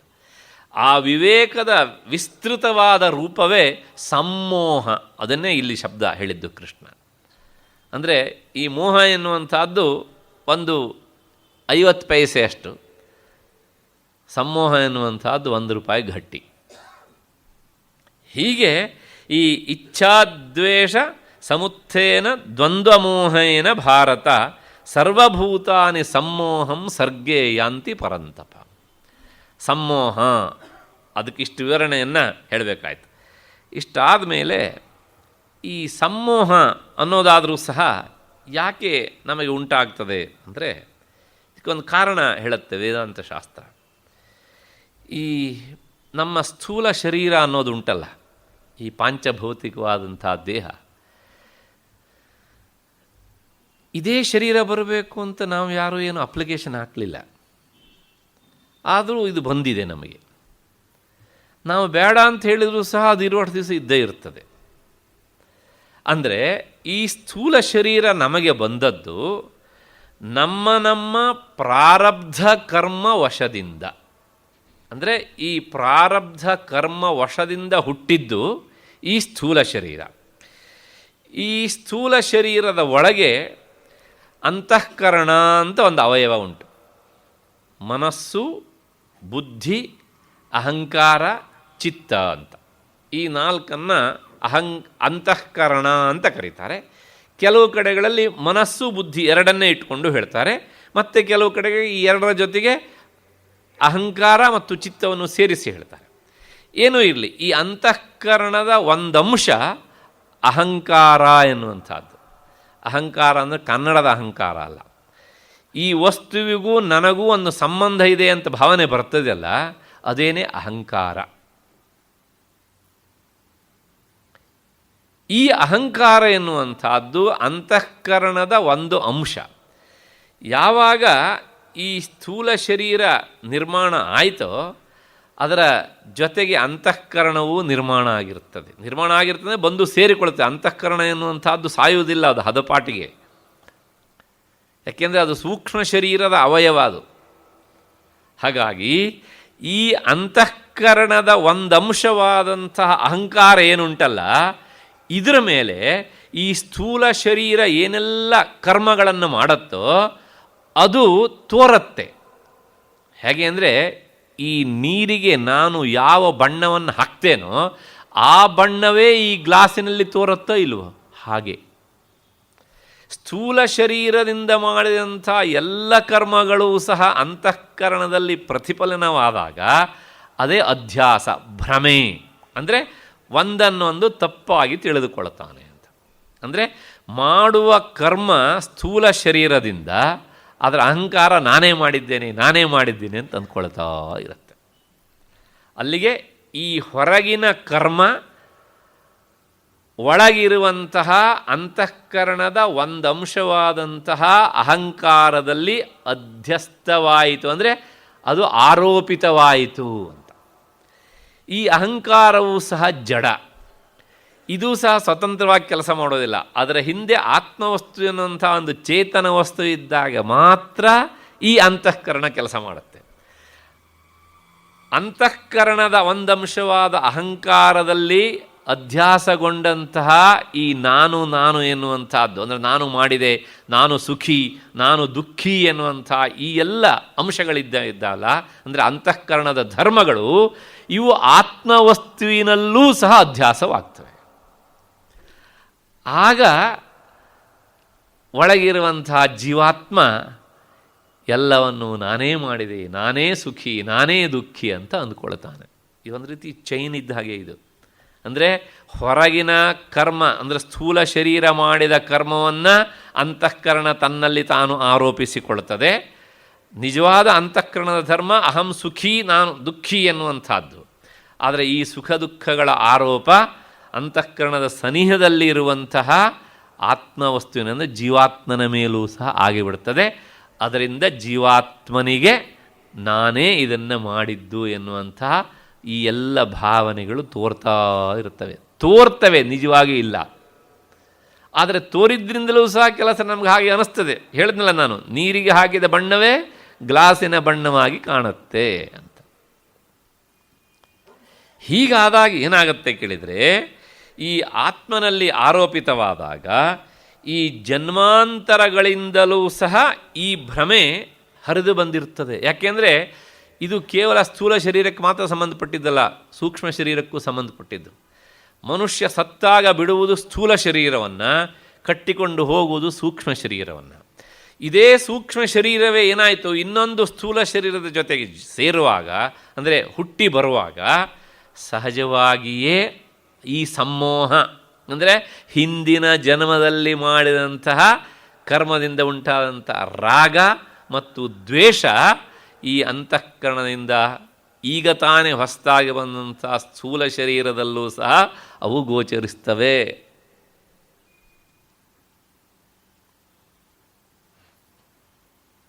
ಹಾಗಾಗಿ ಏನಾಗುತ್ತೆ ಕೇಳಿದರೆ, ಕೃಷ್ಣ ಹೇಳ್ತಾನೆ, ಈ ಸಮ್ಮೋಹ ಎನ್ನುವಂಥದ್ದು ಪ್ರತಿ ಪ್ರಾಣಿಯೂ ಸಹ ಹುಟ್ಟುವಾಗಲೇ ಬಂದು ಅಡರಿಕೊಂಡಿರ್ತದೆ, ಸೇರಿಕೊಂಡಿರ್ತದೆ ಅಂತ.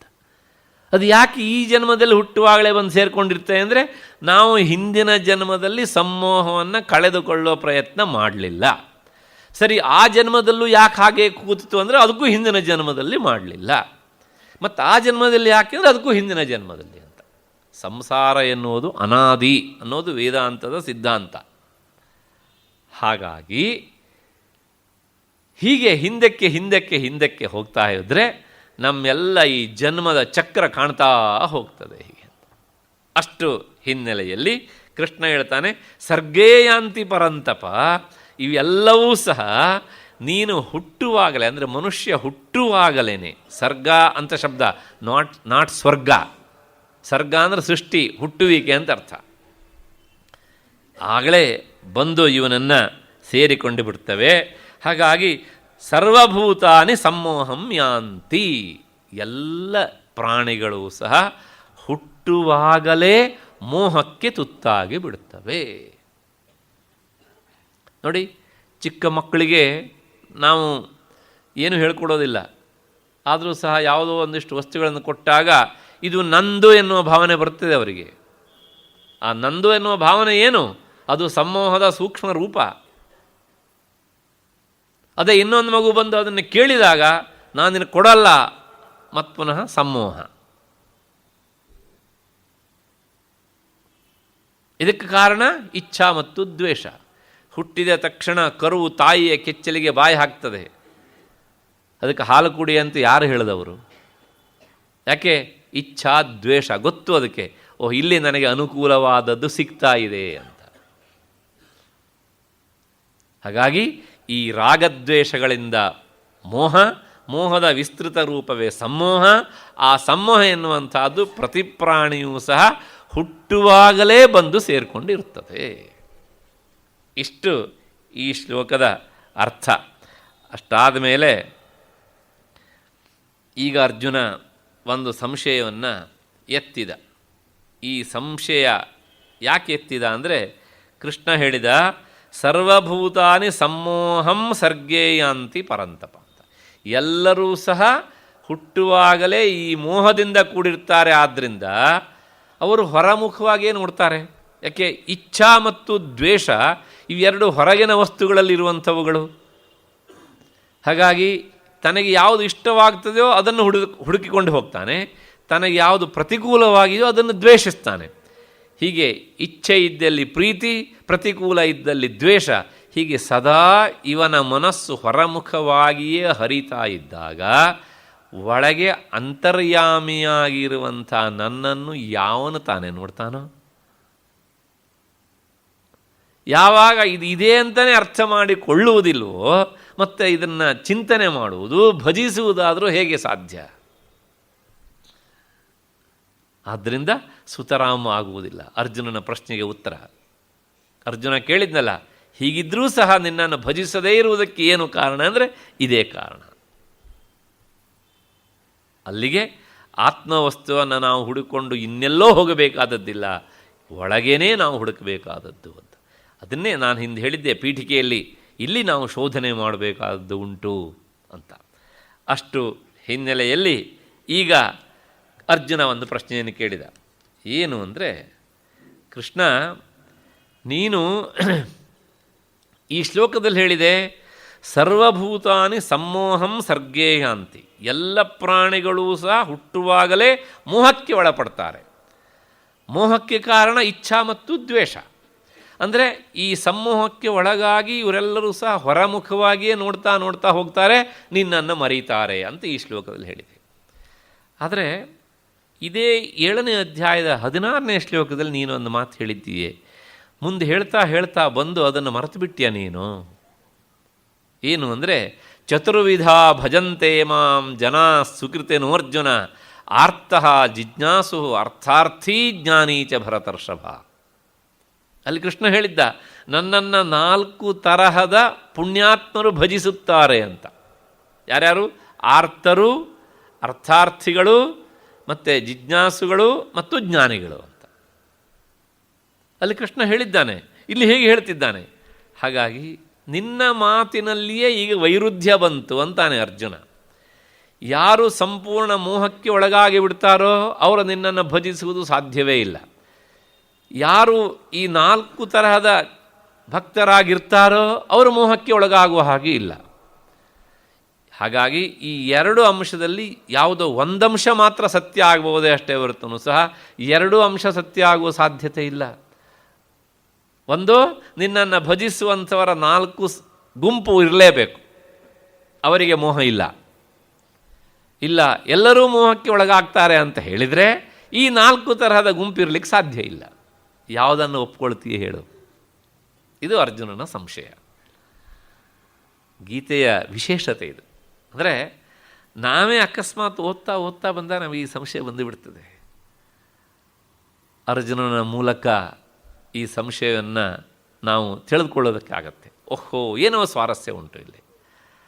ಸ್ವಾರಸ್ಯ ಅಲ್ಲಿಯೇ ಇಟ್ಟಿದ್ದಾನೆ ಕೃಷ್ಣ, ಅರ್ಜುನ ಮರ್ತಿದ್ದಾನೆ ಅಷ್ಟೇ. ಏನು ಹಾಗಿದ್ದಾನೆ ಅಂದರೆ, ಚತುರ್ವಿಧಾ ಭಜಂತೆ ಮಾಂ ಜನಾ ಸುಕೃತಿನಃ ಅಂತ ಒಂದು ಶಬ್ದ ಹೇಳಿದ್ದಾನೆ ಕೃಷ್ಣ. ಅದು ಒಂದು ಶಬ್ದ ಮರ್ತು ಹೋಯಿತು ಅರ್ಜುನನಿಗೆ. ಹಾಗಾಗಿ ಸಂಶಯ ಉತ್ಪನ್ನ ಆಯಿತು ಅವನಿಗೆ. ಏನು ಹೇಳಿದ್ದಾನೆ ಅಂದರೆ, ಈ 4 ತರಹದ ಜನರು ಪುಣ್ಯಾತ್ಮರಪ್ಪ. ಈ 4 ತರಹದ ಜನರನ್ನು ಬಿಟ್ಟು ನನ್ನನ್ನು ಸ್ವಲ್ಪವೂ ಭಜಿಸದೇ ಇರುವಂತಹ ಅಪುಣ್ಯಾತ್ಮರು ಪ್ರಪಂಚದಲ್ಲಿ ಇಲ್ಲೂ ಹಾಗಿದ್ರೆ ಅರ್ಜುನ, ಅವ್ರ ಬಗ್ಗೆ ನಾನು ಹೇಳ್ತಾ ಇರೋದು ಸಮೋಹಮ್ಯಾಂತಿ ಅಂತ. ಇವ್ರ ಬಗ್ಗೆ ನಾನು ಆಕ್ಷೇಪ ಮಾಡ್ತಾ ಇಲ್ಲ. ಯಾಕೆಂದರೆ ಅವರು ಸುಕೃತಿಗಳಾದ್ದರಿಂದಲೇ ಅವರು ಈ ಮೋಹಕ್ಕೆ ಒಳಗಾಗುವುದಿಲ್ಲ. ಆರ್ತನೂ ಸಹ ತನ್ನ ಭಕ್ತ ಅಷ್ಟರ ಮಟ್ಟಿಗೆ ದುಃಖಕ್ಕೆ ಒಳಗಾದಾಗಲಾದರೂ ಸಹ ಆತ ನನ್ನನ್ನು ಸ್ಮರಿಸ್ತಾನಲ್ಲ, ಅರ್ಥಾಪೇಕ್ಷೆಯಿಂದಲಾದರೂ ನನ್ನನ್ನು ಸ್ಮರಣೆ ಮಾಡ್ತಾನಲ್ಲ. ಅಷ್ಟರ ಮಟ್ಟಿಗೆ ಪುಣ್ಯದ ಅಂಶ ಉಂಟು. ಪುಣ್ಯ ಅಂದರೆ ಯಾವುದೋ ಪುಣ್ಯ ಅಂತ ಬೇರೆ ಅರ್ಥ ಅಲ್ಲ, ಅದಕ್ಕೆ ಮನಸ್ಸು ಶುದ್ಧಿಯಾಗಲಿಕ್ಕೆ ಬೇಕಾದ ಅಂಶ ಅಂತ ಅಷ್ಟರ್ಥ. ಹಾಗಾಗಿ ನಾನು ನಿನಗೆ ಗೊಂದಲ ಆಗುವ ಹಾಗೆ ಏನನ್ನು ಹೇಳಲಿಲ್ಲ, ಸ್ಪಷ್ಟವಾಗಿ ಉಂಟು. ಹಾಗಾಗಿ ಇಲ್ಲಿ ಹೇಳ್ತಾ ಇರುವಂತಹದ್ದು ಸಂಪೂರ್ಣ ಮೋಹಕ್ಕೆ ಒಳಗಾಗಿ ಆತ್ಮವಿಸ್ಮೃತಿಗೆ ಒಳಗಾದಂಥವರು ನನ್ನನ್ನು ಎಂದೂ ಭಜಿಸದೇ ಇರುವವರು. ಅಲ್ಲಿ ಹೇಳಿದಂಥವರು ಅವರು ಬೇರೆ ಬೇರೆ ಉದ್ದೇಶದಿಂದಲಾದರೂ ಸಹ ನನ್ನನ್ನು ಭಜಿಸುವಂಥವರು. ಹಾಗಾಗಿ ಈ ಎರಡಕ್ಕೂ ಸಹ ವೈರುಧ್ಯ ಅನ್ನೋದಿಲ್ಲ. ಅಲ್ಲಿನ ವಿಷಯ ಬೇರೆ, ಇಲ್ಲಿನ ವಿಷಯ ಬೇರೆ. ಇಲ್ಲಿ ಹೇಳಿದಂಥ ಜನರು ಬೇರೆ, ಅಲ್ಲಿ ಹೇಳಿದಂಥ ಭಕ್ತರು ಬೇರೆ. ಇಲ್ಲಿಯೂ ಪ್ರಾರಂಭದಲ್ಲಿ ನಾನು ಮೊದಲೇ ಹೇಳಿದ್ದೇನೆ, ನನ್ನ ಭಕ್ತರನ್ನು ಬಿಟ್ಟು ಬೇರೆಯವರು ನನ್ನನ್ನು ಭಜಿಸುವುದಿಲ್ಲ ಅಂತ. ಆ ಭಕ್ತರು ಅನ್ನೋದಕ್ಕೆ ಅದನ್ನು ಆ ಹಿಂದಿನ 4 ಜನರನ್ನು ನೀನು ಸೇರಿಸಿಕೊ. ಇಷ್ಟು ಹಿನ್ನೆಲೆಯಲ್ಲಿ ಈ ಶ್ಲೋಕದ ವಿವರಣೆ ಸಾಕು. ಅಂದರೆ ಅರ್ಜುನನ ಸಂಶಯಕ್ಕೆ ಕೃಷ್ಣ ಉತ್ತರ ಕೊಟ್ಟ. ಈಗ ಅರ್ಜುನ ಇನ್ನೊಂದು ಸಂಶಯವನ್ನು ಎತ್ತಿದ. ಏನು ಅಂದರೆ, ಆಯಿತು, ಆ 4 ವಿಧ ಜನರು ಭಕ್ತರು ಬೇರೆ, ಇವರು ಬೇರೆ ಅಂತಾಯಿತು. ಹಾಗಿದ್ರೆ ಈಗ ನನಗೆ ಇನ್ನೊಂದು ಸಂಶಯ ಬರ್ತಾ ಉಂಟು ಕೃಷ್ಣ. ಏನು ಅಂದರೆ, ಯಾರು ಈ ದ್ವಂದ್ವ ಮೋಹಗಳಿಂದ ಬಿಡಿಸಿಕೊಂಡು ನಿನ್ನನ್ನು ನಿನ್ನನ್ನು ತಮ್ಮ ಆತ್ಮನೇ ಅಂತ ಭಜಿಸ್ತಾರೆ ಅಂಥವ್ರು ಯಾರೂ ಇಲ್ಲವೋ ಹಾಗಿದ್ರೆ? ಅಂದರೆ ಈ ದ್ವಂದ್ವ ಮೋಹಗಳಿಂದ ಕಳಚಿಕೊಂಡು ನನ್ನ ಆತ್ಮ ಬೇರೆ ಅಲ್ಲ, ಪರಮಾತ್ಮ ಬೇರೆ ಅಲ್ಲ ಎನ್ನುವಂಥ ಈ ಭಾವನೆಯಿಂದ ನಿನ್ನಂದ ಭಜಿಸುವವರು ಇದ್ದಾರೋ ಇಲ್ಲವೋ? ಇದ್ದರೆ ಅಂಥವ್ರು ಯಾರು? ಅದಕ್ಕೆ ಉತ್ತರ ಹೇಳೋದಕ್ಕೋಸ್ಕರ ಕೃಷ್ಣ ಮುಂದಿನ ಶ್ಲೋಕವನ್ನು ಹೇಳ್ತಿದ್ದಾನೆ. ಯೇಷಾಂತ್ವಂತಗತಂ ಪಾಪಂ ಜನಾನಾಂ ಪುಣ್ಯಕರ್ಮಣಾಂ ತೇ ದ್ವಂದ್ವ ಮೋಹ ನಿರ್ಮುಕ್ತಾಃ ಭಜಂತೆ ಮಾಂ ದೃಢವ್ರತಾಃ. ಇದರ ಅರ್ಥ ಏನು ಅಂದರೆ, ಈ ಪುಣ್ಯ ಕರ್ಮಗಳನ್ನು ಮಾಡುವಂತಹ ಯಾವ ಜನರಿದ್ದಾರೋ ಅಂಥ ಜನರ ಪಾಪವು ಸಮಾಪ್ತಪ್ರಾಯವಾದಾಗ ಅವರು ಈ ದ್ವಂದ್ವ ಮತ್ತು ಮೋಹಗಳಿಂದ ಬಿಡುಗಡೆಯನ್ನು ಹೊಂದಿ ದೃಢವ್ರತರಾಗಿ ನನ್ನನ್ನು ಭಜಿಸ್ತಾರೆ. ಇದಿಷ್ಟು ಈ ಶ್ಲೋಕದ ಶಬ್ದಶಃ ಅರ್ಥ. ಇಲ್ಲೊಂದು ಶಬ್ದ ಹೇಳಿದ್ದಾನೆ ಕೃಷ್ಣ. ಏನು ಅಂದರೆ ಪುಣ್ಯಕರ್ಮಣಾಂ ಅಂತ. ಈ ಪುಣ್ಯಕರ್ಮ ಅಂದ ತಕ್ಷಣ ನಮಗೆ ಒಂದು ಯೋಚನೆ ಬಂದುಬಿಡ್ತದೆ. ಏನು ಅಂದರೆ, ಈ ಕಾಮನೆಯಿಂದ ನಾವು ಏನೆಲ್ಲ ಕರ್ಮಗಳನ್ನು ಮಾಡ್ತೇವಲ್ಲ, ಇವೆಲ್ಲವೂ ಸಹ ಪುಣ್ಯಕರ್ಮಗಳು ಅಂತ. ಆದರೆ ವೇದಾಂತ ಹೇಳುವ ಹಾಗೆ ಕಾಮನೆಯಿಂದ ಯಾವ ಕರ್ಮವನ್ನು ಮಾಡಿದರೂ ಸಹ ಅವುಗಳನ್ನು ಪುಣ್ಯಕರ್ಮ ಅಂತ ಹೇಳುವುದಿಲ್ಲ.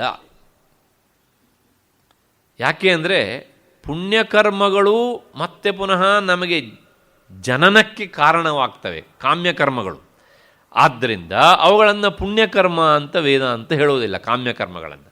ಆದರೆ ಲೋಕದ ಎಲ್ಲ ಜನರಲ್ಲೂ ಬಂದಂಥ ಭಾವನೆ ಏನು ಅಂದರೆ, ನಾವು ಕಾಮನೆಯ ಬೆನ್ನು ಹತ್ತಿ ಏನೇನು ಧಾರ್ಮಿಕ ಕರ್ಮಗಳನ್ನು ಮಾಡ್ತೇವಲ್ಲ, ಇವೆಲ್ಲವೂ ಸಹ ಪುಣ್ಯಕರ್ಮಗಳು ಅಂತ. ಅವು ಪುಣ್ಯಕರ್ಮ ಹೌದು, ಆದರೆ ಕಾಮನೆ ಎನ್ನುವಂತಹ ಈ ಸಂಕಲ್ಪವನ್ನು ಕಿತ್ತಾಕಬೇಕು. ಕಿತ್ತು ಹಾಕಿದಾಗ ಅವು ಪುಣ್ಯಕರ್ಮವಾಗ್ತವೆ. ಆಗ ಈ ಕರ್ಮಗಳಿಗೆ ಏನು ಫಲ ಅಂದರೆ, ಅವು ಈ ನಮ್ಮ ಒಳಗಿರುವಂತಹ ಸತ್ವ, ರಜಸ್ಸು, ತಮಸ್ಸು, ಈ 3 ಗುಣಗಳು ಇರ್ತಾವಲ್ಲ, ಆ ಸತ್ವಗುಣದ ಶುದ್ಧಿಗೆ ಕಾರಣವಾಗ್ತವೆ. ಅದನ್ನೇ ಆಚಾರ್ಯ ಶಂಕರಲ್ಲಿ ಭಾಷೆಯಲ್ಲಿ ತಿಳಿಸ್ತಾರೆ. ಪುಣ್ಯಕರ್ಮಣಾಂ ಪುಣ್ಯಂಕರ್ಮ ಸತ್ವಶುದ್ಧಿ ಕಾರಣಂ ವಿದ್ಯತೆ ಯೇಷಾಂತೆ ಪುಣ್ಯಕರ್ಮಾಣಃ ತೇಷಾಂ ಪುಣ್ಯಕರ್ಮಣಾಂ. ಹೊರತು ಕಾಮನೆಯ ಬೆನ್ನು ಹತ್ತಿ ಮಾಡುವಂತಹ ಕರ್ಮಗಳು ಪುಣ್ಯಕರ್ಮಗಳು ಅಲ್ಲ. ನಮ್ಮ ಈ ಮನಸ್ಸು ಶುದ್ಧ ಆಗುವುದಕ್ಕೆ ಯಾವುದು ಕಾರಣವಾಗ್ತದೋ ಅಂತಹ ಕರ್ಮಕ್ಕೆ ಪುಣ್ಯಕರ್ಮ ಅಂತ ಹೆಸರು ವೇದಾಂತದ ಪರಿಭಾಷೆಯಲ್ಲಿ. ಹೀಗೆ ಈ ಪುಣ್ಯಕರ್ಮಗಳನ್ನು ಯಾರು ಮಾಡ್ತಾ ಹೋಗ್ತಾರೋ, ಅಂದರೆ ಸತ್ವಶುದ್ಧಿ ಆಗುವುದಕ್ಕೆ ಏನು ಬೇಕೋ ಅದನ್ನು ಯಾರು ಮಾಡ್ತಾರೋ ಅವರು ಪಾಪವನ್ನು ಕಳೆದುಕೊಂಡು ಮತ್ತೆ ನನ್ನನ್ನು ಭಜಿಸ್ತಾರೆ. ಇದಿಷ್ಟು ಶ್ಲೋಕದ ಅರ್ಥ. ಅಂದರೆ ಏನು ಹೇಳ್ದಂಗಾಯಿತು, ಎಲ್ಲಿಯವರೆಗೆ ಮನುಷ್ಯ ಪಾಪಾಚರಣೆಯನ್ನು ಮಾಡ್ತಲೇ ಇರ್ತಾನೋ ಅಲ್ಲಿಯವರೆಗೂ ಸಹ ಅವನಿಗೆ ಪರಮಾತ್ಮ ಪ್ರಾಪ್ತಿ ಎನ್ನುವಂಥದ್ದು ಗಗನ ಕುಸುಮ. ನಾನು ಅಷ್ಟೋ ಇಷ್ಟೋ ಪಾಪವನ್ನೂ ಮಾಡ್ತೇನೆ, ಮತ್ತು ವೇದಾಂತ ಚಿಂತನೆಯನ್ನೂ ಮಾಡ್ತೇನೆ, ಆದ್ದರಿಂದ ನನಗೆ ಆತ್ಮ ಸಾಕ್ಷಾತ್ಕಾರ ಆಗಲಿ ಅಂತ ಅಂದರೆ ಅದು ಆಗದೇ ಇರುವುದು ಅಂತಾನೆ ಕೃಷ್ಣ. ಹಾಗಾಗಿ ಏನು ಮಾಡಬೇಕು ಅಂದರೆ, ಮೊದಲು ಮಾಡಬೇಕಾದಂಥ ಕೆಲಸ ಅಂದರೆ ಈ ಪಾಪಾಚರಣೆಯಿಂದ ನಿವೃತ್ತನಾಗಬೇಕು. ಅಂದರೆ ಪಾಪಕರ್ಮದಿಂದ ಸಂಪೂರ್ಣ ನಿವೃತ್ತನಾದಾಗಲೇ ಅವನಿಗೆ ಉದ್ಧಾರಕ್ಕೆ ದಾರಿ ತೋರುತ್ತದೆ ಅಂತ. ಇದಕ್ಕೆ ಒಂದು ದೃಷ್ಟಾಂತ ಕೊಡ್ತೇನೆ. ಒಬ್ಬಾತ ಕಾಶಿಗೆ ಹೋಗಿದ್ದನಂತೆ. ಕಾಶಿಗೆ ಹೋದಾಗ ಗಂಗೆಯಲ್ಲಿ ಸ್ನಾನ ಮಾಡೋದು ನಿಯತವಾದಂಥ ಒಂದು ವಿಧಾನ. ಹಾಗೆ ಸ್ನಾನಕ್ಕೆ ಇಳಿದ ಗಂಗೆಯಲ್ಲಿ ಸ್ನಾನಕ್ಕೆ ಇಳಿದಾಗ ಇವನು ಆ ಕಡೆ ಈ ಕಡೆ ಮುಳುಕ ಹಾಕಿ ಕೈ ತಡಕುವಾಗ ಅವನ ಕೈಗೆ ಏನೋ ತಗಲಿದ ಹಾಗಾಯಿತು. ಮನುಷ್ಯನ ಸ್ವಭಾವ ಏನೋ ಯಾರಿಗೂ ಸಿಗದೇ ಇರುವಂಥ ಅಮೂಲ್ಯ ವಸ್ತು ನನಗೆ ಸಿಗ್ತಾ ಇದೆಯೇನೋ ಅಂಥೇಳಿ ಕೈಯಲ್ಲಿ ಅದನ್ನು ಹಿಡ್ಕೊಂಡ. ಆಮೇಲೆ ಎದ್ದು ನೋಡಿದ, ಅದು ಎಲುಬಿನ ತುಂಡಾಗಿತ್ತು. ನಮ್ಮಲ್ಲಿ ಒಂದು ಭಾವನೆ ಉಂಟು, ಏನು ಅಂದರೆ ಎಲುಬು ಮುಟ್ಟಿದಾಗ ಅವನು ಮಲಿನವಾಗ್ತಾನೆ ಅಂತ, ಗಂಗೆಯಲ್ಲಿ ಸ್ನಾನ ಮಾಡಿದಾಗ ಶುದ್ಧನಾಗ್ತಾನೆ ಅಂತ. ಈಗ ಏನು ಮಾಡಿದ, ಅಯ್ಯೋ ಎಲುಬು ತಾಗಿಬಿಡ್ತು, ಕೈಲಿ ಹಿಡ್ಕೊಂಡಿದ್ದಾನೆ ಅದನ್ನು, ಗಂಗೆಯಲ್ಲಿ ಸಿಕ್ಕಿದ್ದಲ್ವಾ ಅಂಥೇಳಿ ಮತ್ತೆ ಪುನಃ ಮುಳುಗಿದಾಗ ನಾನು ಗಂಗೆಯಲ್ಲಿ ಮುಳುಗಿದ್ದೇನೆ, ಶುದ್ಧವಾಗಿದ್ದೇನೆ ಅಂತ ಭಾವನೆ. ಮೇಲಕ್ಕೆದ್ದ, ಅಯ್ಯೋ ಎಲುಬು ಸ್ಪರ್ಶ ಆಯ್ತಲ್ಲ ಅಂತ. ಎಲ್ಲ ಗ್ರಹಚಾರವೇ. ಎದ್ದ ತಕ್ಷಣ ನಾನು ಮಲಿನನಾದೆ ಅಂತ, ದಡಕ್ಕೆ ಬಂದ ತಕ್ಷಣ, ಗಂಗೆಯಿಂದ ದಡಕ್ಕೆ ಬಂದ ತಕ್ಷಣ. ಯಾಕೆ? ಮೂಳೆ ಸ್ಪರ್ಶ, ಕೈಲಿ ಹಿಡ್ಕೊಂಡಿದ್ದಾನೆ. ಹಾಗೆ ಅಂತ ಗಂಗೆಗೆ ಹೋದ, ಸ್ನಾನ ಮಾಡಿದ ತಕ್ಷಣ, ಮುಳುಗಿದ ತಕ್ಷಣ ನಾನು ಪವಿತ್ರನಾದೆ ಅಂತ. ಈಗ ಪ್ರಶ್ನೆ ಇಷ್ಟೇ, ಅವನು ಶುದ್ಧನೋ ಅಥವಾ ಅಶುದ್ಧನೋ? ಅವನು ಮಡಿಯೋ ಅವನು ಮೈಲಿಗೆಯೋ? ಶಾಸ್ತ್ರ ಏನು ಹೇಳುತ್ತೆ? ನೀನು ಎಲ್ಲಿಯವರೆಗೆ ಸ್ನಾನಕ್ಕೆ ಅಥವಾ ಗಂಗೆಗೆ ನಮ್ಮನ್ನು ಶುದ್ಧ ಮಾಡುವ ಶಕ್ತಿ ಉಂಟು, ಅದ್ರ ಬಗ್ಗೆ ಸಂಶಯ ಇಲ್ಲ. ಹಾಗೆಯೇ ಮೂಳೆಗೂ ಸಹ ನಮ್ಮನ್ನು ಮಲಿನ ಮಾಡುವ ಶಕ್ತಿ ಉಂಟು, ಅದ್ರ ಬಗ್ಗೂ ಸಂಶಯ ಇಲ್ಲ. ಹಾಗಿದ್ರೆ ಏನು ಮಾಡಬೇಕು? ನೀನು ಮೂಳೆಯನ್ನು ಕೈಯಲ್ಲಿ ಹಿಡ್ಕೊಂಡು ಎಷ್ಟು ಸಲ ಗಂಗೆಯಲ್ಲಿ ಮುಳುಕ ಹಾಕಿದರೂ ನೀನು ಮಡಿಯಾಗಲಾರೆ. ಏನು ಮಾಡು, ಆ ಮೂಳೆಯನ್ನು ಮೊದಲು ಬಿಸಾಡು. ಒಂದು ಸಲ ಮುಳುಕ ಹಾಕಿದರೂ ಸಾಕು, ಏನಾಗ್ತೀಯೇ, ನೀನು ಶುದ್ಧನಾಗ್ತೀಯೇ. ಇದನ್ನು ಯಾಕೆ ಹೇಳಿದೆ ಅಂದರೆ, ಈ ಪಾಪಾಚರಣೆ ಎನ್ನುವುದೇ ಒಂದು ಮೂಳೆ, ಅಧ್ಯಾತ್ಮ ಚಿಂತನೆ ಎನ್ನುವುದೇ ಗಂಗೆಯ ಮುಳುಕ. ಹಾಗಾಗಿ ಪಾಪಾಚರಣೆಯನ್ನು ಮಾಡ್ತಾ ಮಾಡ್ತಲೇ ಅಧ್ಯಾತ್ಮ ಚಿಂತನೆಯನ್ನು ಅಥವಾ ಉತ್ತಮ ಕೆಲಸಗಳನ್ನು ಮಾಡಿದರೆ ಅದಕ್ಕೆ ಫಲ ಇಲ್ವಾ ಅಂದರೆ ಅದಕ್ಕೆ ಫಲ ಅಷ್ಟೇ. ಅಂದರೆ ಗಂಗೆಯಲ್ಲೇ ನಿಂತ್ಕೊಂಡಿದ್ರೂ ಸಹ ಅಯ್ಯೋ ನನ್ನ ಕೈಗೆ ಮೂಳೆ ತಾಗಿದೆ ಅನ್ನುವಂಥ ಭಾವನೆ ಕಾಡ್ತಾ ಇರ್ತದೆ. ಹಾಗೆಯೇ ಅಂದರೆ ಏನು ಹೇಳ್ದಂಗಾಯಿತು ಕೇಳಿದರೆ, ನಾವು ಶಾಸ್ತ್ರವಿಹಿತವಾದಂತಹ ಅಂದರೆ ಈ ಸತ್ವಗುಣ ಶುದ್ಧಿಗೆ ಪೂರಕವಾದ ಕರ್ಮಗಳನ್ನು ಮಾಡಬೇಕು, ಶಾಸ್ತ್ರ ನಿಷಿದ್ಧ ಅಂತ ಹೇಳಿದಂತಹ ಕರ್ಮಗಳನ್ನು ಮಾಡಬಾರದು. ಈಗ ಒಂದು ಸಂಶಯ, ಹಾಗಿದ್ದರೆ ನಿಷಿದ್ಧ ಕರ್ಮಗಳನ್ನೂ ಮಾಡ್ತಾ ಮಾಡ್ತಾ ಸತ್ಕರ್ಮವನ್ನೂ ಮಾಡಿದರೆ ಸತ್ಕರ್ಮಕ್ಕೆ ಫಲವೇ ಇಲ್ವಾ ಅಂದರೆ ಇಲ್ಲ ಅಂತ ಹೇಳುವುದಿಲ್ಲ, ಬಹಳ ತಡ ಆಗ್ತದೆ ಅಂತ ಹೇಳುತ್ತೆ ಶಾಸ್ತ್ರ. ಹೇಗೆ ಅಂದರೆ ಒಂದು ಉದಾಹರಣೆ ಕೊಡ್ತೇನೆ. ಈಗ ಒಬ್ಬಾತ ಮನುಷ್ಯ ಇದ್ದಾನೆ, ಅವನು ಒಂದು ದಿನದಲ್ಲಿ 50 ರೂಪಾಯಿ ದುಡಿತಾನೆ. ಈ ಕಾಲ ಅಲ್ಲ, ಹಿಂದಿನ ಕಾಲ. ಇವತ್ತೆಲ್ಲ 5,000 ದುಡಿಯೋ ಕಾಲ ಆದ್ದರಿಂದ ಹಿಂದಿನ ಕಾಲದ ಉದಾಹರಣೆಯನ್ನು ನಾವು ನೆನಪಿಸಿಕೊಳ್ಬೇಕು. ಆದರೆ ಏನು ಮಾಡ್ತಾನೆ, 50 ರೂಪಾಯಿ ದುಡಿತಾನೆ, ಮತ್ತು 25 ರೂಪಾಯಿ ತೆಗೆದುಕೊಂಡು ಹೋಗಿ ಕುದುರೆ ಬಾಲಕ್ಕೆ ಕಟ್ತಾನೆ. ಈಗ ಅವನ ಆದಾಯ ಏನಾಯಿತು ಅಂದರೆ 50 ರೂಪಾಯಿ ಆಯಿತು, 25 ರೂಪಾಯಿ ಮಾತ್ರ ಆಯಿತು ಉಳಿಕೆ, 25 ರೂಪಾಯಿ ಮಾತ್ರ ಅಲ್ವಾ. ಆದರೆ ಪ್ರಶ್ನೆ ಇಷ್ಟಕ್ಕೆ ನಿಲ್ಲುವುದಿಲ್ಲ, ಇನ್ನೂ ಮುಂದಕ್ಕೆ ಹೋಗೋಣ. ಒಬ್ಬಾತ ಇದ್ದಾನೆ, ಅವನು ಏನು ಮಾಡ್ತಾನೆ ಕೇಳಿದರೆ 50 ರೂಪಾಯಿ ದುಡಿತಾನೆ, 50 ರೂಪಾಯಿಯನ್ನು ಸಹ ಕುದುರೆ ಬಾಲಕ್ಕೆ ಕಟ್ತಾನೆ. ಈಗ ಏನಾಯಿತು, 50 ರೂಪಾಯಿ ಸಹ ಕುದುರೆ ಬಾಲಕ್ಕೆ ಹೋಯಿತು. ಆದರೆ ಇಲ್ಲಿ ಏನು ನಮಗೆ ಅನುಕೂಲ ಆಗಲಿಲ್ವಾ ಅಂದರೆ ಒಂದು ಸಣ್ಣ ಅನುಕೂಲ ಉಂಟು. ಏನು ಅಂದರೆ ಆ 50 ರೂಪಾಯಿಯನ್ನು ದುಡಿಯದೇ ಅವನು 50 ರೂಪಾಯಿ ಸಾಲ ಮಾಡಿ ಕಟ್ಟಿದ್ದಿದ್ರೆ ಕುದುರೆ ಬಾಲಕ್ಕೆ 50 ರೂಪಾಯಿಯಷ್ಟು ಸಾಲಗಾರನಾಗ್ತಿದ್ದ. ಆದರೆ ಇವತ್ತು ಅವನು ಸಾಲಗಾರ ಅಲ್ಲ, ನಿಲ್ ಬ್ಯಾಲೆನ್ಸ್. ಅಷ್ಟರ ಮಟ್ಟಿಗೆ ಅನುಕೂಲ ಇದೆಯೇ ಇಲ್ವೋ ಅಷ್ಟೇ. ಏನು ಸಮಾಧಾನ, ಸಾಲಗಾರ ಆಗಲಿಲ್ಲ, 50 ರೂಪಾಯಿ ಸಾಲ ಆಗೋದು ತಪ್ಪಿತು ಅಂತ ಅಷ್ಟೇ ಅರ್ಥ. ಹಾಗೆಯೇ ನೀವು ಪಾಪಾಚರಣೆಯನ್ನೇ ಮಾಡ್ತಾ ಮಾಡ್ತಾ ವಿದ್ಯುಕ್ತವಾದದ್ದನ್ನೂ ಮಾಡಿದರೆ ಆ ಪಾಪಾಚರಣೆ ಎನ್ನುವಂಥದ್ದು ಏನು ಮಾಡುತ್ತೆ, ವಿದ್ಯುಕ್ತವಾದದ್ದೆಲ್ಲವನ್ನೂ ಸಹ ಕಬಳಿಸ್ತಾ ಇರುತ್ತೆ. ಹಾಗಾಗಿ ಅದರ ಅಂಶ ದಿನದಿಂದ ದಿನಕ್ಕೆ ಏನಾಗುತ್ತೆ ಅಂದರೆ ಹ್ರಾಸವಾಗ್ತಾ ಹೋಗಿಬಿಡುತ್ತೆ. ಆದರೆ ಪಾಪಾಚರಣೆಯನ್ನೇ ಮಾಡದೆ, ಅಂದರೆ ಶಾಸ್ತ್ರ ವಿರುದ್ಧವಾದದ್ದು ಅಂತ ಯಾವುದು ಹೇಳಿದೆಯೋ ಅದನ್ನು ಮಾಡದೆ ವಿಹಿತವಾದದ್ದನ್ನು ಮಾಡಿದಾಗ ಅದರ ಅಂಶ ಹೆಚ್ಚಾಗ್ತಾ ಹೋಗುತ್ತೆ. ಅಷ್ಟು ಈ ಹಿನ್ನೆಲೆಯಲ್ಲೇ ಶಾಸ್ತ್ರ ಒಂದು ಮಾತು ಹೇಳುತ್ತೆ, ನೀನು ಶಾಸ್ತ್ರ ನಿಷಿದ್ಧವಾದದ್ದನ್ನು ಮಾಡಬೇಡ, ವಿಹಿತವಾದದ್ದನ್ನು ಮಾಡು, ಅದರಿಂದ ನಿನಗೆ ಹೆಚ್ಚು ಅನುಕೂಲ. ಅಲ್ಲಿಗೆ ಕೃಷ್ಣ ಏನು ಹೇಳಿದ ಅಂದರೆ, ಏಷಾಂತ ಅಂತೋಗತಂ ಪಾಪಂ ಜನಾನಾಂ ಪುಣ್ಯಕರ್ಮಣಾಂ ತೇ ದ್ವಂದ್ವಮೋಹ ನಿರ್ಮುಕ್ತಾ ಭಜಂತೆ ಮಾಂ ದೃಢವ್ರತಾಃ. ಹೀಗೆ ಈ ಯಾರ ಕರ್ಮ ಅಂದರೆ ಸಮಾಪ್ತಪ್ರಾಯವಾಗಿದೆಯೋ ಪಾಪಕರ್ಮಗಳು, ಅಂಥವರು ಏನು ಮಾಡ್ತಾರೆ ಅಂದರೆ ನನ್ನನ್ನು ಈ ದ್ವಂದ್ವಗಳಿಂದ ದೂರ ಮಾಡಿಕೊಂಡು ನನ್ನನ್ನು ಅವರು ಭಜಿಸ್ತಾರೆ ಅಂತ. ಹಾಗೆ ಹೇಳ್ತಾ ಕೃಷ್ಣ ಇಲ್ಲೊಂದು ಶಬ್ದವನ್ನು ಇಟ್ಟಿದ್ದಾನೆ, ದೃಢವ್ರತಾಃ ಅಂತ. ದೃಢವ್ರತಾಃ ಅಂದರೆ ಏನು ಅಂದರೆ ಈ ಪರಮಾರ್ಥ ತತ್ವ ಎನ್ನುವಂಥದ್ದು ಹೀಗೆಯೇ ಅಂತ ನಿಶ್ಚಯಿಸಿಕೊಂಡವರು, ಇಷ್ಟೇ, ಹಾಗಾಗಿ ಇದಕ್ಕಿಂತ ಹೊರತಾಗಿ ಅದು ಇಲ್ಲ ಅಂತ ಅಂದ್ಕೊಂಡು ಈ ನಿಶ್ಚಯ ಬುದ್ಧಿಯಿಂದ ಸರ್ವ ಪರಿತ್ಯಾಗ ರೂಪವಾದಂತಹ ವ್ರತದಲ್ಲಿ ನಿಂತವರು ಅಂತ ಅರ್ಥ.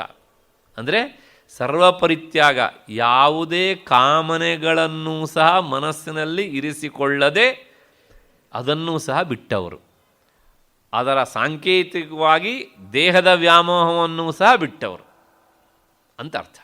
ಅಷ್ಟು ಹಿನ್ನೆಲೆಯಲ್ಲಿ ಕೃಷ್ಣ ಹೇಳಿದ, ಇಂಥವರು ಮಾತ್ರ ದ್ವಂದ್ವ ಮೋಹದಿಂದ ಬಿಡುಗಡೆಯನ್ನು ಹೊಂದಬಲ್ಲರು, ಅವರು ನನ್ನನ್ನು ದೃಢವ್ರತರಾಗಿ ಭಜಿಸ್ತಾರೆ ಅಂತ.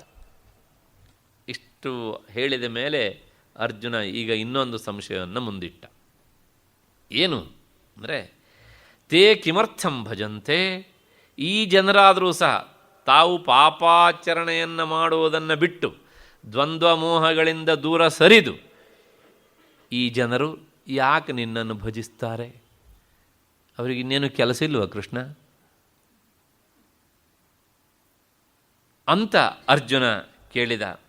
ಕೃಷ್ಣ ಹೇಳ್ತಾನೆ, ಉಚ್ಯತೆ, ಹೇಳ್ತೇನಪ್ಪ, ಯಾಕೆ ಈ ಜನರು ದ್ವಂದ್ವ ಮೋಹಗಳಿಂದ ಬಿಡುಗಡೆಯನ್ನು ಬಯಸಿ ಪಾಪಾಚರಣೆ ಮಾಡುವುದನ್ನು ಬಿಟ್ಟು ನನ್ನನ್ನು ಯಾಕೆ ಭಜಿಸ್ತಾರೆ ಅನ್ನೋದಕ್ಕೆ ಕೃಷ್ಣ ಹೇಳ್ತಾನೆ, ಒಂದಲ್ಲ ಎರಡಲ್ಲ 6 ಕಾರಣಗಳಿವೆ ಅಂತ. ಆ 6 ಕಾರಣಗಳನ್ನು ಮುಂದಿನ 2 ಶ್ಲೋಕಗಳು 29 ಮತ್ತು 30 ಈ 2 ಶ್ಲೋಕಗಳಲ್ಲಿ ಕೃಷ್ಣ ತಿಳಿಸಿಕೊಡ್ತಾನೆ. ಏನು ಅಂದರೆ, ಪ್ರಧಾನವಾಗಿ ತೋರುವಂಥದ್ದು 2 ಕಾರಣ. ಆ 2 ಕಾರಣದಿಂದ ಅವರು ಬಿಡುಗಡೆ ಹೊಂದುವುದಕ್ಕೋಸ್ಕರ ಅವರು ನನ್ನನ್ನು ಈ ರೀತಿಯಾಗಿ ಭಜಿಸ್ತಾರೆ ಅಂತ. ಎಂತಹ ನಾನು ಅನ್ನೋದಕ್ಕೆ ಕೃಷ್ಣ ಕಾರಣವನ್ನು ಹೇಳ್ತಾನೆ. ನೋಡೋಣ ಏನು ಅಂತ. ಜರಾಮರಣ ಮೋಕ್ಷಾಯ ಮಾಮಾಶ್ರಿತ್ಯ ಯತಂತಿಯೇ ತೇ ಬ್ರಹ್ಮ ತದ್ವಿದುಃ ಕೃತ್ಸ್ನಂ ಅಧ್ಯಾತ್ಮಂ ಕರ್ಮ ಚಾಖಿಲಂ ಸಾಧಿಭೂತಾಧಿದೈವಂ ಮಾಂ ಸಾಧಿಯಜ್ಞಂಚ ಯೇ ವಿದುಃ ಪ್ರಯಾಣಕಾಲೇಪಿ ಚ ಮಾಂ ತೇ ವಿದುಃ ಯುಕ್ತಚೇತಸಃ. ಅರ್ಥಕ್ಕೆ ಅನುಕೂಲ ಆಗಲಿ ಅಂಥೇಳಿ ಈ 2 ಶ್ಲೋಕಗಳನ್ನು ಒಟ್ಟಿಗೆ ನಾನು ಹೇಳಿದೆ. ಏಕೆಂದರೆ ಈ 2 ಶ್ಲೋಕಗಳಲ್ಲೂ ಸಮಾನವಾದ ಕೆಲವು ಅಂಶಗಳು ಹರಡಿಕೊಂಡಿವೆ. ಏನು ಹೇಳಿದ ಅರ್ಜುನ?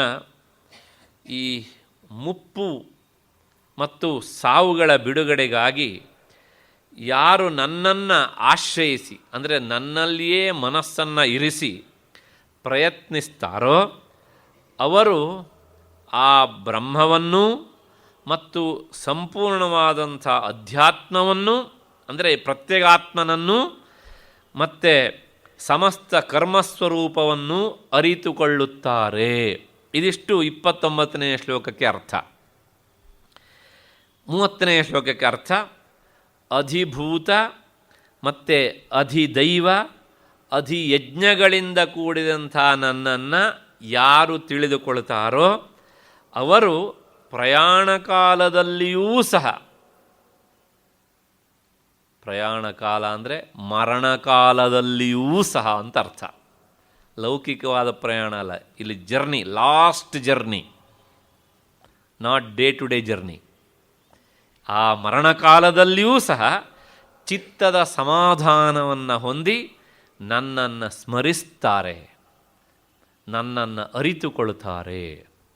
ಇದಿಷ್ಟು ಈ 2 ಶ್ಲೋಕಗಳ ಒಟ್ಟು ತಾತ್ಪರ್ಯ. ಶ್ಲೋಕ ನಾವು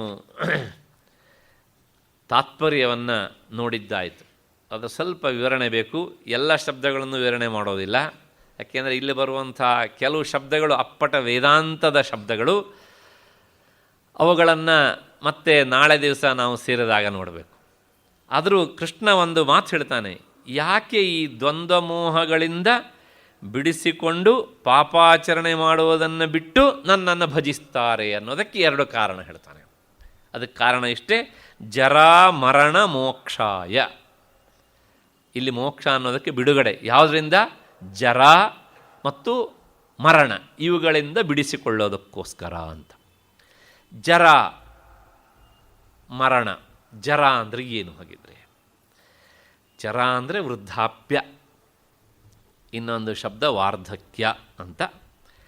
ಮರಣ ಅಂದರೆ ಮೃತ್ಯು, ಅಂದರೆ ಕಾಲಕ್ಕೆ ವಶನಾಗಿ ಹೋಗುವುದು, ಅಂತ್ಯಕಾಲ ಅಂತ. ಪ್ರಪಂಚದಲ್ಲಿ ಯಾರೂ ಯಾವಾಗಲೂ ಬಯಸದೇ ಇರುವಂತಹ 2 ಅವಸ್ಥೆಗಳಿವೆ. ಆ 2 ಅವಸ್ಥೆಗಳೇ ಇವು. ಒಂದು ಜರ, ಇನ್ನೊಂದು ಮರಣ. ಯಾರಾದರೂ ಇದನ್ನು ಇಷ್ಟಪಟ್ಟಿದ್ದನ್ನು ಕೇಳಿದ್ದೀರಾ? ಇಲ್ಲ. ಯಾರೂ ಇಷ್ಟಪಡದೇ ಇರುವಂಥ ಎರಡು ಅವಸ್ಥೆಗಳು, ಜರಾವಸ್ಥೆ ಮತ್ತು ಮರಣಾವಸ್ಥೆ. ಆದರೆ ನಾವು ಇಷ್ಟಪಡುವುದಿಲ್ಲ ಅಂದ ಮಾತ್ರಕ್ಕೆ ಈ ಎರಡು ಅವಸ್ಥೆಗಳು ನಮ್ಮನ್ನು ಇಷ್ಟಪಡುವುದಿಲ್ಲ ಅಂತ ಇಲ್ಲ. ಅವು ಪ್ರತಿಯೊಬ್ಬರನ್ನೂ ಇಷ್ಟಪಡ್ತವಂತೆ, ಜರ ಮತ್ತು ಮರಣ. ಎಲ್ಲರ ಪ್ರಯತ್ನವೂ ಈ ಎರಡರಿಂದ ತಪ್ಪಿಸಿಕೊಳ್ಳಬೇಕು ಅಂತಾನೆ. ಆದರೆ ಈ ಎರಡೂ ಸಹ ಎಲ್ಲರನ್ನೂ ನಾನು ಹಿಡಿಲೇಬೇಕು ಅಂತ ಅವು ಪ್ರಯತ್ನ ಮಾಡ್ತಾ ಇರ್ತವೆ. ಏನು ಈ ವೈಚಿತ್ರ್ಯ ನೋಡಿ ಹೀಗೆ ಅಂತ. ಆದ್ದರಿಂದ ಈ ಜರ ಮರಣ ಇವುಗಳಿಂದ ತಪ್ಪಿಸಿಕೊಳ್ಬೇಕು ಅನ್ನುವಂಥ ಪ್ರಯತ್ನವೇ ಒಂದು ಹರಸಾಹಸ. ಅದು ಇಂದು ನಿನ್ನೆಯದಲ್ಲ, ಲಾಗಾಯಿತು ಈ ಸಾಹಸ ಪ್ರಯತ್ನ ನಡ್ಕೊಂಡು ಬಂದಿದೆ. ಯಾಕೆ ಅಂದರೆ ಇವುಗಳ ನೋವು, ಇವು ಉಂಟು ಮಾಡುವಂಥ ತೊಂದರೆಯನ್ನು ಮನುಷ್ಯ ನೆನಪಿಸಿಕೊಂಡ್ರೆ ಕಂಪಿಸಿ ಹೋಗ್ತಾನೆ. ಆದರೆ ಹುಟ್ಟುವಾಗಲೂ ಸಹ ಇಂಥದ್ದೇ ವ್ಯಥೆಯನ್ನು ಅನುಭವಿಸಿರ್ತಾನೆ. ಆದರೆ ಏನಾಯಿತು ಕೇಳಿದರೆ, ಆ ಹುಟ್ಟುವಾಗ ಅನುಭವಿಸಿದ್ದನ್ನು ಮುಂದೆ ಅವನು ಹುಟ್ಟಿ ಆದಮೇಲೆ ಶೈಶವಾವಸ್ಥೆಯಲ್ಲಿ ಇನ್ನೊಬ್ಬರಿಗೆ ಹೇಳಿಕೊಳ್ಳಲಿಕ್ಕೆ ಆಗದೆ, ತನಗೇ ಅದು ಅರ್ಥ ಆಗದೇ ಇರುವಾಗ ಮುಂದಕ್ಕೆ ಬೆಳೆದು ಅದನ್ನು ಸಂಪೂರ್ಣವಾಗಿ ಮರೆತು ಬಿಡ್ತಾನೆ. ಹಾಗಾಗಿ ನಾವೆಲ್ಲರೂ ಹುಟ್ಟುವಾಗಲೂ ಸಹ ಈ ಕಷ್ಟವನ್ನು ಅನುಭವಿಸಿ ಬಂದವರೇ ಆದ್ರೂ ಸಹ ನಾವೆಲ್ಲರೂ ಸಹ ಆ ಕಷ್ಟವನ್ನು ಮರೆತಿದ್ದೇವೆ ಅನ್ನುವುದು ಅಷ್ಟೇ ಸತ್ಯ.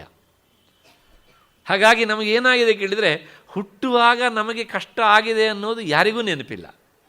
ಆದರೆ ಶಾಸ್ತ್ರ ಅದನ್ನು ಮರೆತಿಲ್ಲ. ಅಷ್ಟು ಹಿನ್ನೆಲೆಯಲ್ಲಿ ಆದರೆ ಈ ಜರಾಮರಣಗಳು ಹಾಗಲ್ಲ. ಯಾಕೆ? ಹುಟ್ಟುವಾಗ ಆಗುವಂಥ ನೋವು ಇವಾಗ ಹಿಂದಕ್ಕಾಗೋಯ್ತು, ನಾವು ಮರಿತೇವೆ ಅದನ್ನು. ಭೂತಕಾಲ ಅಂದ್ರೇನು? ಮರೆಯೋದು ಅಂತಲೇ. ಆದರೆ ಜರಾಮರಣಗಳು ಅವು ಹಿಂದಿಲ್ಲ, ಮುಂದಕ್ಕಿವೆ. ಎರಡೂ ಸಹ ಕಣ್ಣಿಗೆ ಕಾಣ್ತವೆ. ಹಾಗಾಗಿ ಈ ಜರಾಮರಣಗಳು ಎಲ್ಲರನ್ನೂ ಸಹ ಕಾಡ್ತಾ ಇರ್ತವೆ. ಎಷ್ಟರ ಮಟ್ಟಿಗೆ ಕಾಡ್ತವೆ? ಪ್ರಪಂಚದಲ್ಲಿ ಯಾರೂ, ಯಾವ ಪ್ರಾಣಿಯೂ ಇದನ್ನು ಬಯಸೋದಿಲ್ಲ. ಹಾಗಾಗಿ ಇದರಿಂದ ಬಿಡಿಸಿಕೊಳ್ಬೇಕು ಅನ್ನೋಂಥ ಪ್ರಯತ್ನ ಅನಾದಿ ಕಾಲದಿಂದ ಸಾಗಿದೆ. ಕೆಲವು ಜನ ಮಾತ್ರ ಬಿಡಿಸ್ಕೊಂಡಿದ್ದಾರೆ ಅಂತ. ಬಿಡಿಸ್ಕೊಳ್ಬೇಕು ಅಂತ ಅಂದುಕೊಂಡವರೆಲ್ಲರೂ ಸಹ ಬಿಡಿಸ್ಕೊಂಡಿಲ್ಲ. ಯಾಕೆಂದರೆ ಅಂದುಕೊಳ್ಳುವವರೆಲ್ಲರಿಗೂ ಸಹ ಅದನ್ನು ಆಗಿಸಿಕೊಳ್ಳುವ ಶಕ್ತಿ ಇಲ್ಲ. ಶಕ್ತಿ ಯಾಕಿಲ್ಲ ಅಂದರೆ ಆ ಶಕ್ತಿ ಬರುವಂಥ ಸಾಧನೆ ಇಲ್ಲ ಅಂತ. ಹೀಗೆ ಒಂದಕ್ಕೊಂದು ಸಂಬಂಧ. ಯಾಕೆ ಈ ಜರ ಮತ್ತು ಮರಣವನ್ನು ಯಾರೂ ಇಷ್ಟಪಡುವುದಿಲ್ಲ ಅಂದರೆ, ನಮ್ಮ ಶಾಸ್ತ್ರಕಾರರು ಒಂದು ಮಾತು ಹೇಳ್ತಾರೆ. ಈ ಮುಪ್ಪು ಹೇಗಿರುತ್ತಂತೆ ಅಂದರೆ, ಜಿಂಕೆ ಅದರ ಪಾಡಿಗೆ ಅದು ಮೇಯ್ತಾ ಇರುತ್ತೆ. ಆದರೆ ಅದು ಎಲ್ಲಿ ಮೇಯ್ತಾ ಇರುತ್ತೋ ಅಲ್ಲೇ ಪಕ್ಕದಲ್ಲಿ ಹುಲಿ ಅದನ್ನು ಹಿಡಿಯೋದಕ್ಕೆ ಅಂತ ಹೊಂಚಾಗ್ತಾ ಇರುತ್ತೆ. ಒಂದು ಚೂರು ಕಾಲಿನ ಸಪ್ಪಳವು, ಶಬ್ದವೂ ಆಗದೇ ಇರುವ ಹಾಗೆ, ಆ ಹುಲ್ಲೂ ಸಹ ಅಲ್ಲಾಡದೇ ಇರುವ ಹಾಗೆ ಆ ಜಿಂಕೆಯನ್ನು ಹೋಗಿ ಗಬಕ್ಕಂತ ಹಿಡಿಯುತ್ತೆ. ಅದರ ಬಗ್ಗೆ ನಾನು ಹೆಚ್ಚು ಹೇಳಬೇಕಾದಿಲ್ಲ. ಈ ಜಿಯೋಗ್ರಫಿ ಚಾನಲ್ ನನಗಿಂತ ಹೆಚ್ಚು ನೀವು ನೋಡ್ತೀರಿ, ಹೆಚ್ಚು ಗೊತ್ತಿದೆ ನಿಮಗೆ. ಶಾಸ್ತ್ರಕಾರರು ನೋಡಿ, ನಾವು ಇದನ್ನು ನೋಡ್ತೇವೆ, ಆದರೆ ಇಲ್ಲೆಲ್ಲ ನಾವೇ ಈ ಜಿಂಕೆ ಅಂತ ಆಗಿರ್ತೇವೆ ಅಂತ ನಮಗೆ ಗೊತ್ತಿರೋದಿಲ್ಲ. ಶಾಸ್ತ್ರಕಾರ ಹೇಳ್ತಾರೆ, ವ್ಯಾಘ್ರೀವ ತಿಷ್ಠತಿ ಜರ ಪರಿದರ್ಜಯಂತಿ. ಈ ಜರ, ಮುಪ್ಪು ಇದೆಯಲ್ಲ, ಆ ಹುಲಿ ಜಿಂಕೆಗೆ ಹೊಂಚು ಹಾಕ್ತಾ ಇರುವ ಹಾಗೆ ಇದು ಸಹ ನಮ್ಮ ಮೇಲೆ ಯಾವಾಗಲೂ ಹೊಂಚಾಗ್ತಾ ಇರುತ್ತಂತೆ. ಅಷ್ಟೇ ಅಲ್ಲ, ಅದು ಯಾವಾಗಲೂ ನಮ್ಮನ್ನು ಹಿಡಿದಿರುತ್ತೆ, ಆದರೆ ಅದು ಹಿಡಿದಿದ್ದು ಗೊತ್ತೇ ಆಗುವುದಿಲ್ಲ ಅಂತ. ಅಕಸ್ಮಾತ್ತಾಗಿ ಹಿಡಿದಿದ್ದು ಗೊತ್ತಾಯಿತು ಅಂತ ಅಂದ್ಕೊಳ್ಳಿ, ಪಶ್ಚಾತ್ತಾಪ ಪಡ್ತಾನೋ? ಇಲ್ಲ, ಅದರಿಂದ ತಾನು ಬಿಡಿಸ್ಕೊಳ್ಳೋದಕ್ಕೆ ಅಲ್ಲೇ ಪ್ರಯತ್ನ ಮಾಡ್ತಾನೆ. ಹೇಗೆ ಅಂದರೆ, ಓಹೋ ಇದು ನನ್ನನ್ನು ಹಿಡಿದಿದೆ ಅಂತ ಗೊತ್ತಾಗದೇ ಇರಲಿ ಅಂಥೇಳಿ ಏನು ಮಾಡ್ತಾನೆ ಅಂದರೆ, ಆ ಗೊತ್ತಾಗುವ ಲಕ್ಷಣವನ್ನೇ ಬದಲಾವಣೆ ಮಾಡಿಬಿಡ್ತಾನೆ. ದಿನವೂ ಕನ್ನಡಿ ನೋಡ್ತೇವೆ, ಇದ್ದಕ್ಕಿದ್ದ ಹಾಗೆ ಎಲ್ಲೋ ಒಂದು ಬಿಳಿ ಕೂದಲು ಕಾಣುತ್ತೆ. ಓಹ್ ಬಿಳಿ ಕೂದಲು ಬಂದು ಬೇರೆಯವ್ರಿಗೆ ಕಾಣಬಾರ್ದು ಅಂತ ತಕ್ಷಣ ಕಿತ್ತು ಹಾಕಿಬಿಡ್ತಾನೆ. ಆದರೆ ಜರ ಕೇಳುತ್ತಂತೆ, ನೀನು ಒಂದು ಬಿಳಿ ಕೂದಲನ್ನು ಕಿತ್ತು ಹಾಕ್ತೀಯೋ, ನಾಳೆ ನಾನು 2 ರೂಪದಲ್ಲಿ ನಿನಗೆ ಕಾಣ್ತೇನೆ ಅಂತ.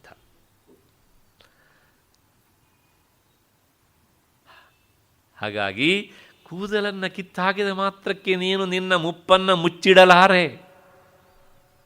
ವ್ಯಾಘ್ರೀವ ತಿಷ್ಠತಿ ಜರಾ ಪರಿತರ್ಜಯಂತಿ. ಮತ್ತೆ ಮುಂದೇನು ಮಾಡುತ್ತೆ ಕೇಳಿದರೆ, ತಾನು ಬಂದಿದ್ದೇನೆ ಅಂತ ಅದು ಹೇಳ್ತಾ ಹೋಗುತ್ತೆ. ಹೊರಗಿನ ಲಕ್ಷಣ ಆಯಿತು, ಒಳಗಡೆಯಿಂದ ರೋಗಾಶ್ಚ ಶತ್ರ ಇವ ಒಂದೊಂದೇ ಸಂದುಗಳಲ್ಲಿ ನೋವು, ಮತ್ತು ತರತರಹದ ರೋಗಗಳು, ನಿಶ್ಶಕ್ತತೆ, ಹಸಿವಾಯಿತು ಅಂತ ತಿಂದರೆ ಅಜೀರ್ಣ, ತಿನ್ನದೇ ಇದ್ದರೆ ತಡ್ಕೊಳ್ಳೋದಕ್ಕಾಗೋದಿಲ್ಲ, ಒಂದೋ ಎರಡೋ.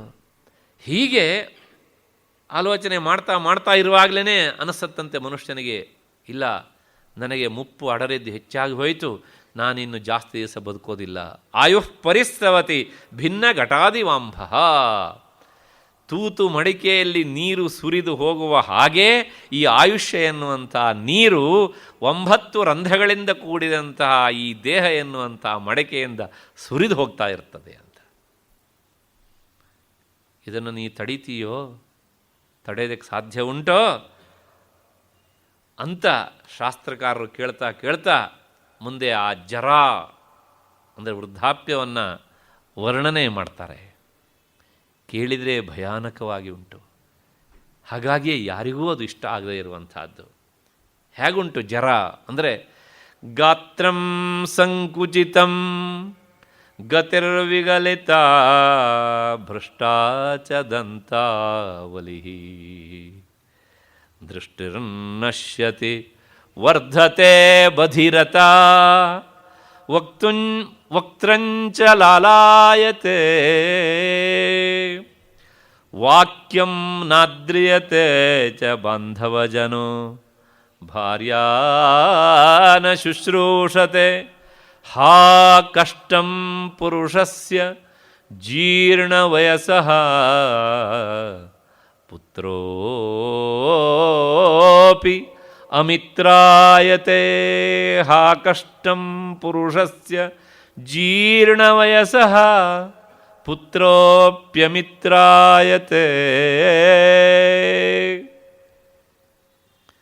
ಗಾತ್ರಂ ಸಂಕುಚಿತಂ.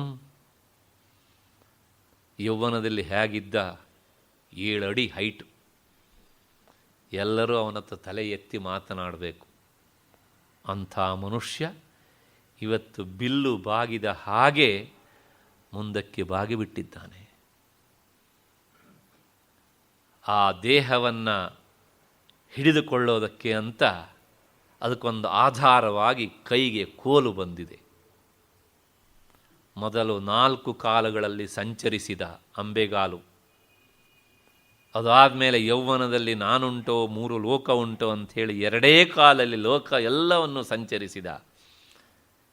ಈಗ ಆ 2 ಕಾಲುಗಳು ಸಹ ನಿತ್ರಾಣವಾದಾಗ ಅವುಗಳಿಗೆ ಆಧಾರವಾಗಿ ಇನ್ನೊಂದು ಕೋಲು ಎನ್ನುವಂಥ ಕಾಲನ್ನು ಕೊಟ್ಟಿದ್ದಾನೆ.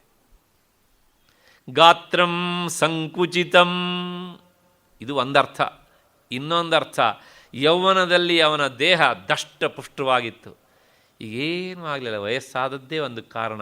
ಎಲ್ಲ ಕಡೆಗೂ ಸಹ ನರನಾಡಿಗಳು ಎದ್ದೆದ್ದು ಕಾಣ್ತವೆ,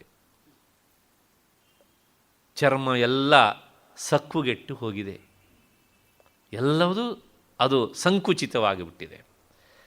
ಆಯಿತು, ಇದು ದೇಹದ ಪರಿಸ್ಥಿತಿ. ಇನ್ನು ಅವನ ನಡಿಗೆ ಹೇಗುಂಟು ಕೇಳಿದರೆ, ಗತಿರ್ವಿಗಲಿತ. ನಡ್ಕೊಂಡು ಹೋಗಬೇಕಿದ್ರೆ ಇಡೀ ದೇಹವೇ ಕಂಪಿಸ್ತಾ ಹೋಗ್ತದೆ. ಇಲ್ಲಿಂದ ಅಲ್ಲಿ ಹೋಗಬೇಕು ಅಂದರೆ ಅವನು ಅಲ್ಲಿ ಹೋಗೋದಿಲ್ಲ, ಈ ಕಡೆ ಹೋಗ್ತಾ ಇರ್ತಾನೆ ಹೀಗೆ ಅಂತ. ಕಂಪನ. ಅಂಗಂ ಗಲಿತಂ.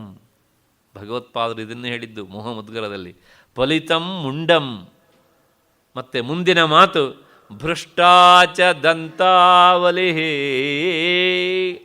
ಹಲ್ಲುಗಳು ಹೇಳ್ತಾವಂತೆ, ನೋಡಪ್ಪ, ನೀನು ಈ ಪ್ರಪಂಚಕ್ಕೆ ಬಂದು 6 ತಿಂಗಳ ಆದಮೇಲೆ ನಾವು ಬಂದುವೆವು. ಅದಾದಮೇಲೆ ನಾವು ಹೋಗಿ ಮತ್ತು ನಮ್ಮ ಮಕ್ಕಳನ್ನೆಲ್ಲ ಇಲ್ಲಿ ತಂದು ಕೂರಿಸಿದ್ವಿ, 32 ಜನರನ್ನು. ನಮಗೆ ಈ ಪ್ರಪಂಚ ನೋಡಿ ನೋಡಿ ಸಾಕಾಗೋಯ್ತು. ನೀನು ಕೊಟ್ಟಿದ್ದನ್ನೆಲ್ಲ ತಿಂದು ತಿಂದು ನಾವೆಲ್ಲ ಸೌದು ಹೋದ್ವಿ. ಹಾಗಾಗಿ ನಾವೆಲ್ಲ ಹೊರಟಿದ್ದೇವೆ, ನೀನು ಬೇಕಾರಿರು, ನಾವಿರೋದಿಲ್ಲ ನಿನ್ನ ಜೊತೆಗೆ ಅಂಥೇಳಿ ಈ 32 ಹಲ್ಲುಗಳಲ್ಲಿ ಒಂದೊಂದೇ ಹಲ್ಲು ಮೈನಸ್ ಆಗ್ತಾ ಬರುತ್ತಂತೆ.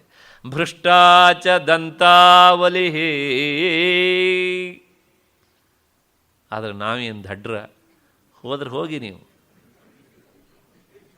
ಅಂತ ಹೇಳಿ ಮತ್ತೆ ಒಂದು 20,000ನೇ ನಿನ್ನ ಜಾಗದಲ್ಲಿ ಹಾಕ್ತೇನೆ ನೋಡು ಅಂಥೇಳಿ ನಾವು ಬಾಯಲ್ಲಿ ಇಟ್ಕೊಳ್ಳಿಕ್ಕೆ ಪ್ರಯತ್ನ ಮಾಡ್ತೇವೆ. ಆದರೆ ಅವು ಹೋದವು ಕೇಳ್ತೇವೆ, ಏನಿದ್ರೂ ನಾನು ಮಾಡಿದ ಕೆಲಸ ಅವು ಮಾಡಲಾರು ಅಂತ. ಹೀಗೆ ಭ್ರಷ್ಟಾಚ ದಂತಾವಲಿಹಿ. ಅದಾದಮೇಲೆ ದೃಷ್ಟಿರ್ನಶ್ಯತಿ. ಕಣ್ಣು ನನಗೆ ಪ್ರಪಂಚ ನೋಡಿ ಸಾಕಿ ಆಗಿದೆ, ನಾನೇನು ಪ್ರಪಂಚ ನೋಡೋದಿಲ್ಲ, ನನಗೆ ವಿಶ್ರಾಂತಿ ಕೊಡು ಅಂತ. ನಾವು ವಿಶ್ರಾಂತಿ ಅಂಥೇಳಿ ಇಂಥದ್ದು ಒಂದನ್ನು ಹಾಕಿಬಿಡ್ತೇವೆ. ಆಮೇಲೆ ಅಂದರೆ ಕಣ್ಣು ನೋಡುವ ಶಕ್ತಿಯನ್ನು ಕಳ್ಕೊಳ್ಳುತ್ತೆ. ನನಗೆ ಓಹೋ ಕಣ್ಣಿಗೂ ಒಂದು ವ್ಯವಸ್ಥೆ ಮಾಡಿದೆ ನೀನು ಅಂತ ಅಲ್ಲೇ ಪಕ್ಕದಲ್ಲಿರುವಂಥ ಕಿವಿ ಹೇಳತ್ತಂತೆ, ವರ್ಧತೆ ಬಧಿರತಾ. ನನಗೆ ಶಬ್ದವನ್ನು ಕೇಳುವ ಶಕ್ತಿ ಇಲ್ಲ. ಯಾಕೆಂದರೆ 24 ಗಂಟೆ ಯಾವಾಗಲೂ ನೀನೇನೋ ಹಾಕ್ಕೊಂಡು ಕೇಳ್ತಾ ಇರ್ತೀಯಲ್ಲ, ಕೇಳಿ ಕೇಳಿ ಕೇಳಿ ಕೇಳಿ ನಾನು ಆ ಗ್ರಹಿಸುವ ಶಕ್ತಿಯನ್ನು ಕಳ್ಕೊಂಡಿದ್ದೇನೆ. ಅಷ್ಟೇ ಅಲ್ಲ, ನಾನು ನಿನ್ನ ಜೊತೆಗೆ ಹುಟ್ಟಿದವನು, ನನಗೆ ಪ್ರಪಂಚ ಸಾಕು ಅಂತ ಅನಿಸ್ತಿದೆ, ನಾನು ಹೋಗ್ತೇನೆ, ನೀನು ಬೇಕಿದ್ರೆ ಬಾ, ಬೇಡದರೆ ಬಿಡು ಅಂತ ಕಿವಿಯೂ ಸಹ ತಾನು ಕೆಲಸ ಮಾಡೋದಿಲ್ಲ ಅಂತ ಹೇಳ್ತಾ ಇರುತ್ತಂತೆ. ಇಷ್ಟಾಗುವಾಗ ವಕ್ತ್ರಂಚ ಲಾಲಾಯತೆ. ಹಲ್ಲು ಬಿದ್ದು ಹೋಗಿದೆ. ಆರ್ಟಿಫಿಷಿಯಲ್ ಹಲ್ಲು ಹಾಕ್ಕೊಂಡ್ರೂ ಸಹ ಆ ಸಹಜವಾದ ಹಲ್ಲಿರುವಾಗ ಜೊಲ್ಲನ್ನು ನಿಯಂತ್ರಣ ಮಾಡುವ ಹಾಗೆ ಇವುಗಳಿಗೆ ಶಕ್ತಿ ಇಲ್ಲ. ಹಾಗಾಗಿ ಏನಾಗುತ್ತೆ ಕೇಳಿದರೆ ಒಳಗಡೆಯಿಂದ ಜೊಲ್ಲೆಲ್ಲ ಸುರಿತಾ ಇರ್ತದೆ, ಸಲೈವ. ಹಾಗಾಗಿ ಇಲ್ಲೆಲ್ಲ ಹರ್ಕೊಂಡಿರ್ತದೆ. ಅದು ವಕ್ತ್ರಂಚ ಲಾಲಾಯತೆ. ಒಂದು ತುತ್ತು ಒಳಗೆ ಹಾಕಿದರೆ 2 ತುತ್ತು ಈಚೆ ಬರ್ತಾ ಇರ್ತವೆ ಅಂತ. ಮತ್ತೆ ವಾಕ್ಯಂ ನಾದ್ರಿಯಚೇತ ಬಾಂಧವಜನೋ. ಈವರೆಗೆ ತನ್ನ ಮನೆಯಲ್ಲಿ ಅವನೇ ಕಿಂಗ್ ಆಗಿದ್ದ, ಅವನು ಹೇಳಿದ್ದನ್ನು ಎಲ್ಲರೂ ಕೇಳ್ತಿದ್ದರು. ಆದರೆ ಯಾವಾಗ ಇವನು ಈ ಸ್ಥಿತಿಗೆ ಬಂದಿದ್ದಾನೆ ಅಂತ ಗೊತ್ತಾಯ್ತು, ಕಿವಿ ಕೇಳೋದಿಲ್ಲ, ಕಣ್ಣು ಕಾಣಿಸೋದಿಲ್ಲ, ಮತ್ತು ಹಲ್ಲಿಲ್ಲ, ಸ್ವತಂತ್ರವಾಗಿ ಓಡಾಡಲಾರ. ಹಾಗಾಗಿ ಇವನಿಗೆ ನಾವ್ಯಾಕೆ ಇನ್ನು ಗೌರವ ಕೊಡಬೇಕು ಅಂಥೇಳಿ ಮನೆ ಮಂದಿಯೆಲ್ಲರೂ ಸಹ ಅವನನ್ನು ಒಂದು ಕಡೆಗೆ ಮೂಲೆಗೆ ಹಾಕ್ತಾರೆ. ವಾಕ್ಯಂ ನಾದ್ರಿಯತೆ. ಅವನ ಮಾತನ್ನು ಯಾರೂ ಕೇಳೋದಿಲ್ಲ.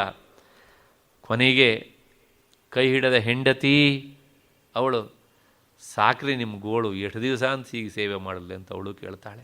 ಅಕಸ್ಮಾತ್ ಹೆಂಡತಿ ಆದರೆ ಗಂಡ ಕೇಳ್ತಾನೆ, ನೀನು ಕಟ್ಟಿಕೊಂಡು ತಪ್ಪಿಗೆ ಇನ್ನೂ 2 ದಿವಸ ನಾನು ನಿನಗೆ ಸೇವೆ ಮಾಡಲಿ ಅಂತ ಇವನು ಕೇಳ್ತಾನೆ. ಅಲ್ಲಿ ಲಿಂಗ ಮುಖ್ಯ ಅಲ್ಲ, ಕವಿಗೆ ಹೇಳೋದಕ್ಕೆ ಒಂದು ವ್ಯಕ್ತಿ ಬೇಕು ಅಷ್ಟೇ. ಭಾರ್ಯಾ ನ ಶುಶ್ರೂಷತೆ. ಇಷ್ಟೆಲ್ಲ ಹೇಳಿ ಕೊನೆಗೆ ಹೇಳ್ತಾನೆ, ಹಾ ಕಷ್ಟಂ ಪುರುಷಸ್ಯ ಜೀರ್ಣ ವಯಸ್ಸಃ. ಕೊನೆಗೆ ಯಾರನ್ನ ತನ್ನ ಮಕ್ಕಳು ಅಂತ ಪ್ರೀತಿಯಿಂದ ಸಾಕಿ ಸಲಹಿದನೋ, ತಾಯಿಯಾದವಳು 9 ತಿಂಗಳ ಕಾಲ ತನ್ನ ಹೊಟ್ಟೆಯಲ್ಲಿ ಹೊತ್ತು ಆಮೇಲೆ ಹೆತ್ತು ಸಾಕಿ ಸಲಹಿದಳೋ, ಇಂಥ ತಂದೆ ತಾಯಿಗಳಿಗೆ ವಯಸ್ಸಾದಾಗ ಅವರ ಮಕ್ಕಳೇ ಶತ್ರುಗಳಾಗಿ ಬಿಡ್ತಾರಪ್ಪ. ಇದಕ್ಕೆಲ್ಲ ಕಾರಣ ಏನು ಅಂದರೆ ಆ ಜರ ಎನ್ನುವಂಥ ರಾಕ್ಷಸಿ. ಕೃಷ್ಣ ಹೇಳ್ತಾನೆ, ಜರಾ ಮರಣ ಮೋಕ್ಷಾಯ. ಇದರ ಮುಂದಿನ ಸ್ಥಿತಿಯೇ ಮರಣ. ಅದನ್ನು ಯಾರು ಬಯಸ್ತಾರೋ ಅದನ್ನು ಸಹ ಯಾರೂ ಬಯಸೋದಿಲ್ಲ. ಅದರ ಹೆಸರು ಕೇಳಿರೇ ಸತ್ತು ಬಿಡ್ತಾರೆ. ಹೀಗಿದ್ದಾಗ ಈ ಜರಾ ಮರಣಗಳಿಂದ ತಪ್ಪಿಸಿಕೊಳ್ಳೋದಾದರೂ ಸಹ ಹೇಗೆ ಅಂತ ವಿವೇಕಿಯಾದವನು ಮೊದಲಿನಿಂದಲೂ ಸಹ ವಿಚಾರ ಮಾಡ್ತಾನೆ. ಇವು ಬಂದ ಮೇಲೆ ಅವುಗಳಿಂದ ತಪ್ಪಿಸಿಕೊಳ್ಳೋದಕ್ಕೆ ವಿಚಾರ ಮಾಡೋದಲ್ಲ, ಬರೋದಕ್ಕಿಂತ ಮೊದಲೇ ವಿಚಾರ ಮಾಡಬೇಕು. ಇಂಗ್ಲೀಷಲ್ಲೊಂದು ಮಾತುಂಟು, prevention is better than cure ಅಂತ. ಭಾಳ ಸತ್ಯವಾದ ಮಾತು. ಕಾಯಿಲೆ ಬಂದ ಮೇಲೆ ಔಷಧ ಹುಡುಕೋದಲ್ಲ, ಬರದೇ ಇರುವ ಹಾಗೆ ಎಚ್ಚರಿಕೆಯನ್ನು ವಹಿಸಬೇಕು. ಈ 2 ಕಾಯಿಲೆಗಳು ಎಲ್ಲರಿಗೂ ಬರ್ತವೆ ಅಂತ ಆದಮೇಲೆ ಯಾಕೆ ಎಚ್ಚರಿಕೆ ವಹಿಸಬಾರದು? ವಿವೇಕಿಯಾದವನು ಆ ಎಚ್ಚರಿಕೆಯನ್ನು ವಹಿಸ್ತಾನೆ. ಅಂತಹ ವಿವೇಕಿಗಳು ಈ ಜರಾ ಮರಣಗಳಿಂದ ತಪ್ಪಿಸಿಕೊಳ್ಳೋದಕ್ಕೋಸ್ಕರ ಅವರೇನು ಮಾಡ್ತಾರೆ ಅಂದರೆ, ಏನು ಮಾಡಬೇಕು ಅಂತ ನಾವು ಕೇಳಿದರೆ ಕೃಷ್ಣ ಹೇಳ್ತಾನೆ ಅಲ್ಲಿ, ಮಾಮಾಶ್ರಿತ್ಯ ಯತಂತಿ. ಪರಿಹಾರನೂ ಅಲ್ಲೇ ಇಟ್ಟಿದ್ದಾನೆ ಕೃಷ್ಣ. ಅವರು ನನ್ನನ್ನು ಆಶ್ರಯಿಸ್ತಾರೆ. ಬದುಕಿನ ಬಹುಭಾಗ ಅವರ ಮನಸ್ಸನ್ನು ನನಗೋಸ್ಕರ ಕೊಡ್ತಾರಪ್ಪ. ಆಗ ಅವರು ಈ ಜರಾ ಮರಣಗಳಿಂದ ಬಿಡಿಸಿಕೊಳ್ತಾರೆ. ಆ ಜರಾ ಮರಣಗಳಿಂದ ಅವರೇ ಬಿಡಿಸಿಕೊಳ್ತಾರೆ. ಬಿಡಿಸಿಕೊಳ್ಳೋದಕ್ಕೆ ಇದು ಒಂದೇ ಉಪಾಯ, ನನ್ನನ್ನು ಅವರು ಆಶ್ರಯಿಸಬೇಕು ಅಂತ. ಹೀಗೆ ಹೇಳಿ ಆದಮೇಲೆ ಮತ್ತೆ ಹಾಗೆ ಬಿಡಿಸಿಕೊಳ್ಳುವಂಥವರು ಏನೆಲ್ಲ ಆಗಿ ನನ್ನನ್ನು ಕಾಣ್ತಾರೆ ಅಂತ ಕೃಷ್ಣ ಹೇಳ್ತಾನೆ. ತೇ ಬ್ರಹ್ಮ ತದ್ವಿದು, ಅವರು ಆ ಬ್ರಹ್ಮವನ್ನೂ ತಿಳಿತಾರೆ, ಮತ್ತು ಸಮಸ್ತ ಕರ್ಮಸ್ವರೂಪವನ್ನೂ ತಿಳಿತಾರೆ. ಅದರ ಜೊತೆಗೆ ಈ ಅಂತರ್ಯಾಮಿಯಾದ ನನ್ನನ್ನೂ ತಿಳಿತಾರೆ.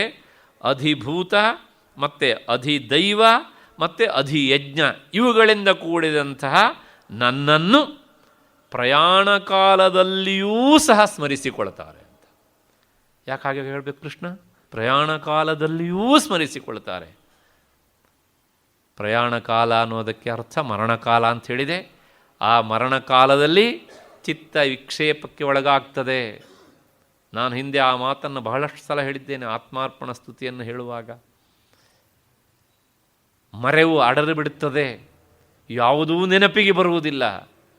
ಪಡಬಾರದ ನೋವನ್ನು ಅನುಭವಿಸ್ತಾ ಆತ ಭಗವತ್ ಚಿಂತನೆಯಿಂದ ದೂರ ಸರಿತಾನೆ. ಯಾರು? ಸಂಸಾರಿಯಾದಂಥ ಮನುಷ್ಯ. ಕೃಷ್ಣ ಹೇಳ್ತಾನೆ, ಆದರೆ ಯಾವಾತ ಈ ಆರರನ್ನೂ ಸಹ ತಿಳಿದುಕೊಂಡಿರ್ತಾನೋ, ಈ ಆರರ ಜೊತೆಗಿರುವಂಥ ನನ್ನನ್ನೂ ಸಹ, ಈ ನನ್ನನ್ನು ಆಶ್ರಯಿಸಿದವನು ಮರಣಕಾಲದಲ್ಲಿಯೂ, ಅಂದರೆ ಅವನ ಇಂದ್ರಿಯಗಳು ಆ ಹರಿತತೆಯನ್ನು ಕಳೆದುಕೊಂಡು ವಿಕ್ಷಿಪ್ತ ಆಗುವಂಥ ಆ ಸ್ಥಿತಿಯಲ್ಲೂ ಸಹ ಅವನಿಗೆ ನನ್ನ ನೆನಪು ಬರ್ತದೆ. ಅಂದರೆ ಕಾರಣ ಇಷ್ಟೇ, ಅವನ ಸಾಧನೆ ಮತ್ತು ನನ್ನ ಅನುಗ್ರಹ ಈ ಎರಡರಿಂದಾಗಿ ಮರಣಕಾಲದಲ್ಲಿಯೂ ಸಹ ನಾನು ಅವನ ಸ್ಮರಣೆಗೆ ಬರ್ತೇನೆ. ಯಾರು ಇದೆರಡನ್ನು ಮಾಡೋದಿಲ್ವೋ ಅವರಿಗೆ ನಾನು ಸ್ಮರಣೆಗೆ ಬರುವುದಿಲ್ಲ. ಅಷ್ಟು ಹೇಳಿದಾಗ ಈಗ ಅರ್ಜುನನಿಗೆ ಒಂದು ಸಂಶಯ ಬಂತು. ಕೃಷ್ಣ, ಈ ಎರಡು ಶ್ಲೋಕಗಳಲ್ಲಿ ನೀನು ಕೆಲವು ತೀರಾ ಅಪರಿಚಿತವಾದ ಶಬ್ದಗಳನ್ನು ಹೇಳಿದ್ದೀಯೆ. ತೇ ಬ್ರಹ್ಮ ತದ್ವಿದು, ಅವರು ಬ್ರಹ್ಮವನ್ನು ತಿಳ್ಕೊಳ್ತಾರೆ ಅಂತ ಹೇಳಿದೆ, ಮತ್ತು ಅಧ್ಯಾತ್ಮವನ್ನು ತಿಳ್ಕೊಳ್ತಾರೆ ಅಂತ ಹೇಳಿದೆ, ಮತ್ತು ಕರ್ಮಸ್ವರೂಪವನ್ನು ತಿಳ್ಕೊಳ್ತಾರೆ ಅಂತ ಹೇಳಿದೆ, ಮತ್ತು ಅಧಿಭೂತ ಅಧಿದೈವ ಮತ್ತು ಅಧಿಯಜ್ಞಗಳಿಂದ ಕೂಡಿದ ನನ್ನನ್ನು ತಿಳ್ಕೊಳ್ತಾರೆ ಅಂತ ಹೇಳಿದೆ. ಹಂಗಂದ್ರೆ ಏನು ಕೃಷ್ಣ? ಈ ಒಂದು ಶಬ್ದಕ್ಕೂ ನನಗೆ ಅರ್ಥ ಆಗಲಿಲ್ಲ. ಆದ್ದರಿಂದ ಇವುಗಳನ್ನು ನೀನು ನನಗೆ ವಿವರಿಸಬೇಕು ಅಂತ ಹೇಳಿದಾಗ ಕೃಷ್ಣ ಹೇಳ್ತಾನೆ, ಇವೆಲ್ಲವೂ ಸಹ ಉಪಾಸನೆಗೆ ಸಂಬಂಧಪಟ್ಟಂಥ ಶಬ್ದ. ಇವೆಲ್ಲವೂ ಸಹ ನನ್ನದೇ ಬೇರೆ ಬೇರೆ ರೂಪ. ಅದನ್ನು ನಿನಗೆ ನಾಳೆಯಿಂದ ವಿಸ್ತೃತವಾಗಿ ತಿಳಿಸಿಕೊಡ್ತೇನೆ. ಇದರ ಜೊತೆಗೆ ಒಂದು ಮಾತು, ನಾವು ನಾಳೆಯಿಂದ ನೋಡಬೇಕಾದ್ದು ಗೀತೆಯ 8ನೇ ಅಧ್ಯಾಯ. ಈ ಅಧ್ಯಾಯ ಇದು ಮರಣ ವಿದ್ಯೆಯನ್ನು ತಿಳಿಸಿಕೊಡುವಂತಹ ಅಧ್ಯಾಯ. ಯಾರಿಗೆ ಜರಾ ಮರಣದ ಭಯ ಇರುತ್ತೋ ಅವರು ಅದನ್ನು ಕೇಳಬೇಕು. ಯಾರಿಗೆ ಅದೆರಡರ ಭಯ ಇಲ್ವೋ ಅವರು ಅದನ್ನು ಕೇಳುವ ಅವಶ್ಯಕತೆ ಇಲ್ಲ.